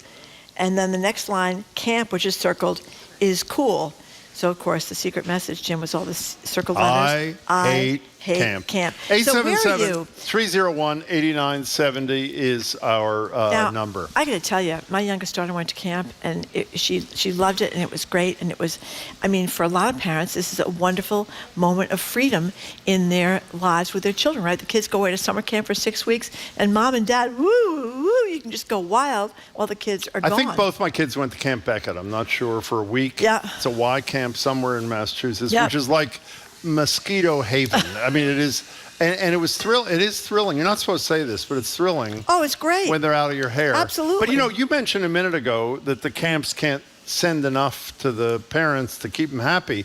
Did you read in the story in the Wall Street Journal, some of the camps are live streaming events on Instagram from the camp. So the parents can watch these damn things. I mean, it's really, I think, a little bit bizarre. Isn't the point of sending the kid to camp, beyond freeing you, is to give him or her or them a little bit of sense of independence as a young kid? They're not really independent. They're obviously surrogate parents there. But, I mean, if you're all over them... I think the best thing is a camp with no internet, no cell phones, and maybe once a week you get to go to some place where you can get some cell phone service and call your parents. Get away from your parents. I think it's a wonderful thing. Can you do me a favor, What? just because I'm sitting here in anticipation, some dread that you're going to tell the same thing you tell every time we talk about it. Just get out of the way. When I went to Camp Anna Bar, Rubino backwards, what happened? Let's just say it so we can move on. Go ahead. You were the most improved camper, Jim, 2 years in a row. Right, and it is true. Being most improved Which camper really, once is horrible. To be twice 2 times in a row is really quite humiliating. But anyway, so what do you think about summer camp? If you are a camper yourself? Did you go to overnight camp? No. You didn't? No, I never went to overnight camp. Oh. But my youngest daughter did, and she still is very close with her friends from camp. She went for 10 years. Did you know that when I told you my father, and don't say he went to jail, because he did not. He did get in some trouble. He did not go to jail. He was making money, a lot of money, for like 3 years, and not the rest of his career. During those 3 years, you know how many weeks I went to overnight camp? 8. They literally, they sent me in July, and I came home for Labor Day. Okay, now before we get to the calls, I think just to get us in the mood here, this is an old song, but Jim and I... Old? It's like 60 Jim years and I remember ago. this because we are old. So here is a clip from Alan Sherman singing the 1963 Camp Granada song. Hello, mother. Hello, father. Here I am at Camp Granada. Camp is very entertaining, and they say we'll have some fun if it stops raining. I went hiking with Joe Spivey. He developed poison ivy. You remember Leonard Skinner? He got ptomaine poisoning last night after dinner. You know, I'm so embarrassed that I laughed at that when I was a kid. I It is love that pathetic. song. 877-301-8970. We're talking about summer camp and whether you allow your kid to experience some independence, or if you are, what's the word they use? A photocopter parent who is all over them. Erin in Duxbury, you're first on Boston Public Radio. Thanks for calling. Hi. Hi, long time, first time. Thanks for calling. What's up? So I am a big proponent of sleepaway camp. I have 3 children, 16, 14, and 10. My 14 and 10-year-old have been at sleepaway camp up in New Hampshire for 2 weeks, and I've never been happier. I will admit, the first couple days, I had no idea what to do with myself. But since I've gotten into a little bit of a pattern, I've gone to the beach, I just played 3 hours of pickleball. Wow. I'm like, good to go.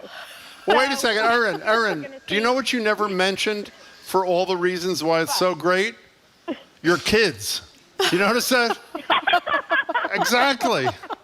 All about you. You're an honest woman, Erin. What? I mean, it's true. Next year we're trying to see how we can send them for a month. So Exactly. The only downside, we have a 16-year-old home who's grown out of camp a little bit and has a summer job. And she's usually out with her friends all the time. The 2 weeks that the other kids have been gone, she has not left me and my husband at all. Oh, it's We've had to go swimming with her and play Mario Kart. We're like, go out with your friends. Erin, This is our opportunity to have fun. can I make a suggestion how to deal with the 2 weeks and the 16-year-old that's home? It's very simple. It costs like $75. Change the locks. That's like something you can do. It's affordable. Erin, thank you very much for the call. That was a great way to begin. That was a great way to begin. That's honest. That's how you. Can I say? That's how you feel, right? I was thrilled. Because she had a great time. But you get a break from doing the normal things, especially if you've got 3 kids and they're all at camp at once. Did you worry about them the whole time? No, I figured if there was something wrong, they'd call me and tell me. And luckily, there was nothing wrong, and she had a great time. Pam in Belmont, thanks for calling. Hey, Pam. Hi, this is Ann in Belmont. Hey, Ann, I'm sorry. We're sorry. Hi. No worries. Yeah, I just sent my 11-year-old son to his very first sleepaway camp on Saturday, and there's been no pictures at all from anybody at the camp, and it's killing me. I love 2 honest people right in a row. What are you worried about, Ann? I just want to know everything he's doing and watch him having fun. So it's like, I know he's having fun, and I went to sleepaway camp. It was great for me, but I still want to see everything. I love your honesty. Now, are they sending you photos because they have a no photo policy, or are they just cheap, or are they going to be more photos I don't coming? know. His group leader hasn't texted anything yet, so I don't know what the policy is. Yeah.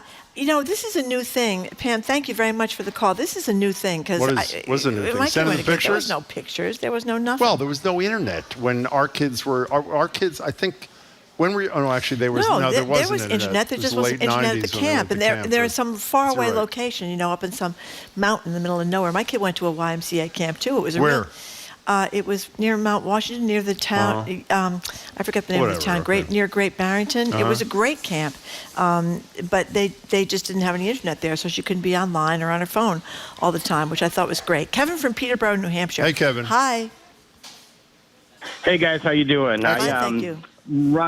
Run some camp. I used to run some camps up in New Hampshire. Great. And Facebook is the worst thing that ever happened to camps, because what happens is you put a photo of kids doing an activity, and then you have every parent, like somebody I think you guys were saying earlier, who what they do is they scrutinize every little facial expression, every emotion that you can see in the picture. And we had a mom call about a picture that was on Facebook. And my son, he's not having fun, and he looks like someone's hitting him in the background of the picture. So we got the kid and brought him to the phone. And he was like, "No, Mom, I'm having an awesome time. No, nobody's hitting me." She was like, "I don't care. I'm coming." She drove up from New Jersey all the way up to New Hampshire to pick him up that night. The kid was crying because he didn't want to leave. He wanted to stay, but Mom wanted him to come home. That is a horrible story. That is a horrible story. But you know, Kevin, I think you're so right. I mean, that's what they say in the story, that if they don't have a picture of the kid with a smile on from cheek to cheek, then they ask them to send them another picture with their kid smiling to prove that their kid is not, miserable. Or if the kid is at some event and the kid is standing off 5 feet to the right, they're hysterical because that means their kid isn't participating. Didn't you see that in this story here, which you may be referencing, this mother from Brooklyn gets a photograph of her 13-year-old son, Jake, immediately texts her husband and says he doesn't look thrilled. Yeah. I mean, it's unbelievable. So, Kevin, is it now de rigueur that you have to do the Facebook thing to keep the parents happy? Absolutely. Yeah. That is 100%. Really, and at one point, we shut off comments because at first there was comments, and then it was just a nightmare because, oh my God, where's this picture of my kid? You don't have my kid in there. So you shut off the comments, and then people would be emailing you and calling you, hey, I don't see any pictures of my kid on the site. And you're just like, oh my God, there's hundreds of kids here. Like, give us a break. I think the operative expression is the one you used at the top of the call. I used to run summer camps for kids. Kevin, thanks for the call. That was fabulous. Here's really Quentin in South Boston. I went away to summer camp basically every year starting when I was 12. I'm 25 now. I remember moments when I was very homesick and wanted to be home. It was hot, hot, hot every day, and you were around a lot of kids you never met before. But looking back, I'm glad my parents were not able to check in on me during that time. It allowed me to have some solo introspection at a young age and develop a better sense of independence. That's great. Which I think is that's what's great about these kids. Plus, they learn how to swim really well, and a lot of camps, even Y camps that aren't that expensive, they have motorboats, and the kids can learn to wakeboard and all these things. The best swimmers are kids that went to summer camp. Are they? Yeah, I think so. Yeah. Did I tell you when I went to Camp Anabar, where I did get most approved camper 2 years in a row, did I tell you when parents visited, which they were allowed to do once the whole summer at midpoint, what the goal was in terms of what your parents would bring you? This is true. The largest salami that they could find. That's honest to God true. The goal was to have your parents or guardians, whoever they were, to bring the biggest salami, and we did quite well in that regard. Let's go to you have something to read? I am a child therapist, and many of the parents and kids I work with do camp. It's really important parents let go. The child would be better for it. Developmentally, kids need to separate, and parents need to believe that their child will be okay. From Wendy in Cambridge. You know, it really is ridiculous, because did you say this before or I said this? Obviously, if something happens to your kid, they're going to call you on the phone, right? Or they're going to text you or Exactly. something. So what the hell's the point? No, the first year my daughter was there, she wanted to go when she was really young, and I didn't think it was a good idea. How old was she? 8. And that is to overnight camp? Yeah, overnight camp. That's pretty young. Yeah, and they called and said, we think she's too young. And it was fine. And they sent her home? No, but I went up to visit her, and then things improved, and she was fine, but she was very young the first year she went. Okay, here's another one. My daughter with disabilities will be going to Camp Fatima in New Hampshire for Exceptional Citizens Week this August. Wow. They get 300 volunteers to serve 100 campers, 5-year waiting list, no charge to families. First time she'd be away from us or a known caregiver. She's 31 with profound autism. Wow. What's that place called? Fatima? It's called Camp Fatima in New Hampshire. Camp Fatima, Fatima. I think I just saw a story about Camp Fatima somewhere. Maybe it was in the Globe. My parents sent me to overnight camp when I was 3. Did I tell you that? 3. It's amazing. Amelia, 8 weeks. Amelia, Central Mass is where you're calling from. You're on the show. Welcome. Thanks for calling. Hi. Hi. Hi. So I just got a letter from my daughter, this is her first time going away to camp. She's 13. Yeah. And I'll just read this little blurb. Great. Okay, of the letter. It says, I'm kind of scared of the people here. They have skincare routines. They also use makeup and crimp their eyelashes. Seriously, isn't that too much effort into their appearance? That's and the whole pretty letter's hilarious, but that's that is just Oh, that's a riot. How old's the kid, Amelia? She's 13, and I told her that she does have a skin routine as well. She washes her face at night, and she's, not there yet. She's gorgeous as she is. I love that. I love her note, and I love your call. Amelia, thanks for sharing that with us. We appreciate it. Speaking of 13-year-olds, the summer camp romance is huge. I mean, a lot of kids have their first kiss at the summer camp because they have the little dances and all that kind of thing. Did your kids? No, I don't think she did. Oh, if she did, she didn't tell me about it. Yeah. Michi from Concord, thank you for calling. Hey, Michi, what's up?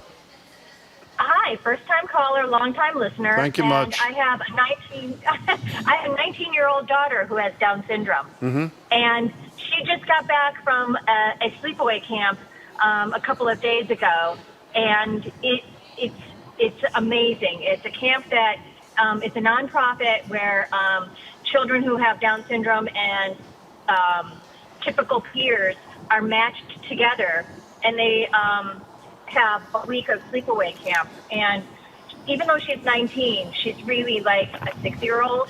I'm always thinking about her. I always have to plan my schedule around her. I work full time, and it was so amazing. I did nothing. I took the week off from work, but I didn't do anything. I just went out with my husband. We went out to dinner. We went to the beach. We just lived our lives like she didn't exist. And of course, I love her to death. She's the center of my universe. But it was a wonderful experience for me, and an even better experience for her. Can you talk about that for 1 second, about the experience for her? What do you know of it? Well, so for her, it's better than Christmas, Easter, Halloween, and like a vacation to Punta Cana. Better than all of those things together. And the organization is called PALS. It's an acronym. I don't know what it stands for. PALS? But, yeah. Okay. And it's all volunteers. And unfortunately, every year they turn away a lot of campers with Down syndrome because they don't have enough volunteers. It's a one-to-one peer mentor kind of a thing, and it's at Stonehill College. And it's just freaking amazing. She comes back, and she's on cloud 9, and she's talking already about next year's camp, and she'll talk about it for the whole year. If you want to check it out, by the way, it's palsprograms.org is how you can find out. Michi, that was a great call. Thank you for making it. That's a pretty nice way to end the discussion. Paula from Hingham says all parents should be forced to watch the movie Meatballs before sending their kid to camp. Bill Murray explains everything there is to know about summer camp. So there you go. There you go. Okay, we are done for today. Done. Thank you very much for listening to Boston Public Radio. We'll be back here on Friday with Senator Elizabeth Warren. Thank you to the people that came down to the Boston Public Library. You can keep up with us 24/7 by way of our podcast. We have a new 30-minute podcast by our colleague Zoe Matthews, which is terrific because it's not 3 hours. Turn in tomorrow for late-night comedian turned car collector Jay Leno, Washington Post journalist Jeff Eggers, remember Sinead O'Connor, who just passed away, our NYU medical ethicist Art Kaplan, plus Boston Renegades players Allison Cahill and Amanda Alpert, fresh off their 5th consecutive title win, and 2 local SAG-AFTRA actors impacted by the ongoing strike. It is a great show. Jane Bologna put it together there. He's pretty great himself. He has some coworkers too. That's right. By the way, Jeff Eggers' piece on his relationship, he's the national arts reporter for the Washington Post, used to be at the Globe, about his relationship with Sinead O'Connor after he first interviewed, is a beautiful pice. You should check it out, or at least listen to him tomorrow. It's great. Okay, I want to thank the rest of that crew beyond Jay Bologna and Zoe Matthews. We also are helped enormously by Aidan Conley, Nicole Garcia, Hannah Loss, additional support from Shay Sullivan, our engineer John the Claw Parker, who knows everything when we don't, and our executive producer Jay Bologna. And special thanks to the BPL team here at the library today, Evelyn Brito and Brad Lewis. I'm Marjorie Egan. I'm Jim Browdy. Thanks again for tuning in today. Hope you can tune in tomorrow. And we really do have a great lineup, We Jamie. do have a good show tomorrow. Thank you, and I hope you have a great afternoon. At least it's not so hot anymore, Jim. That's very nice to hear. Very nice. See you tomorrow. Bye. Bye.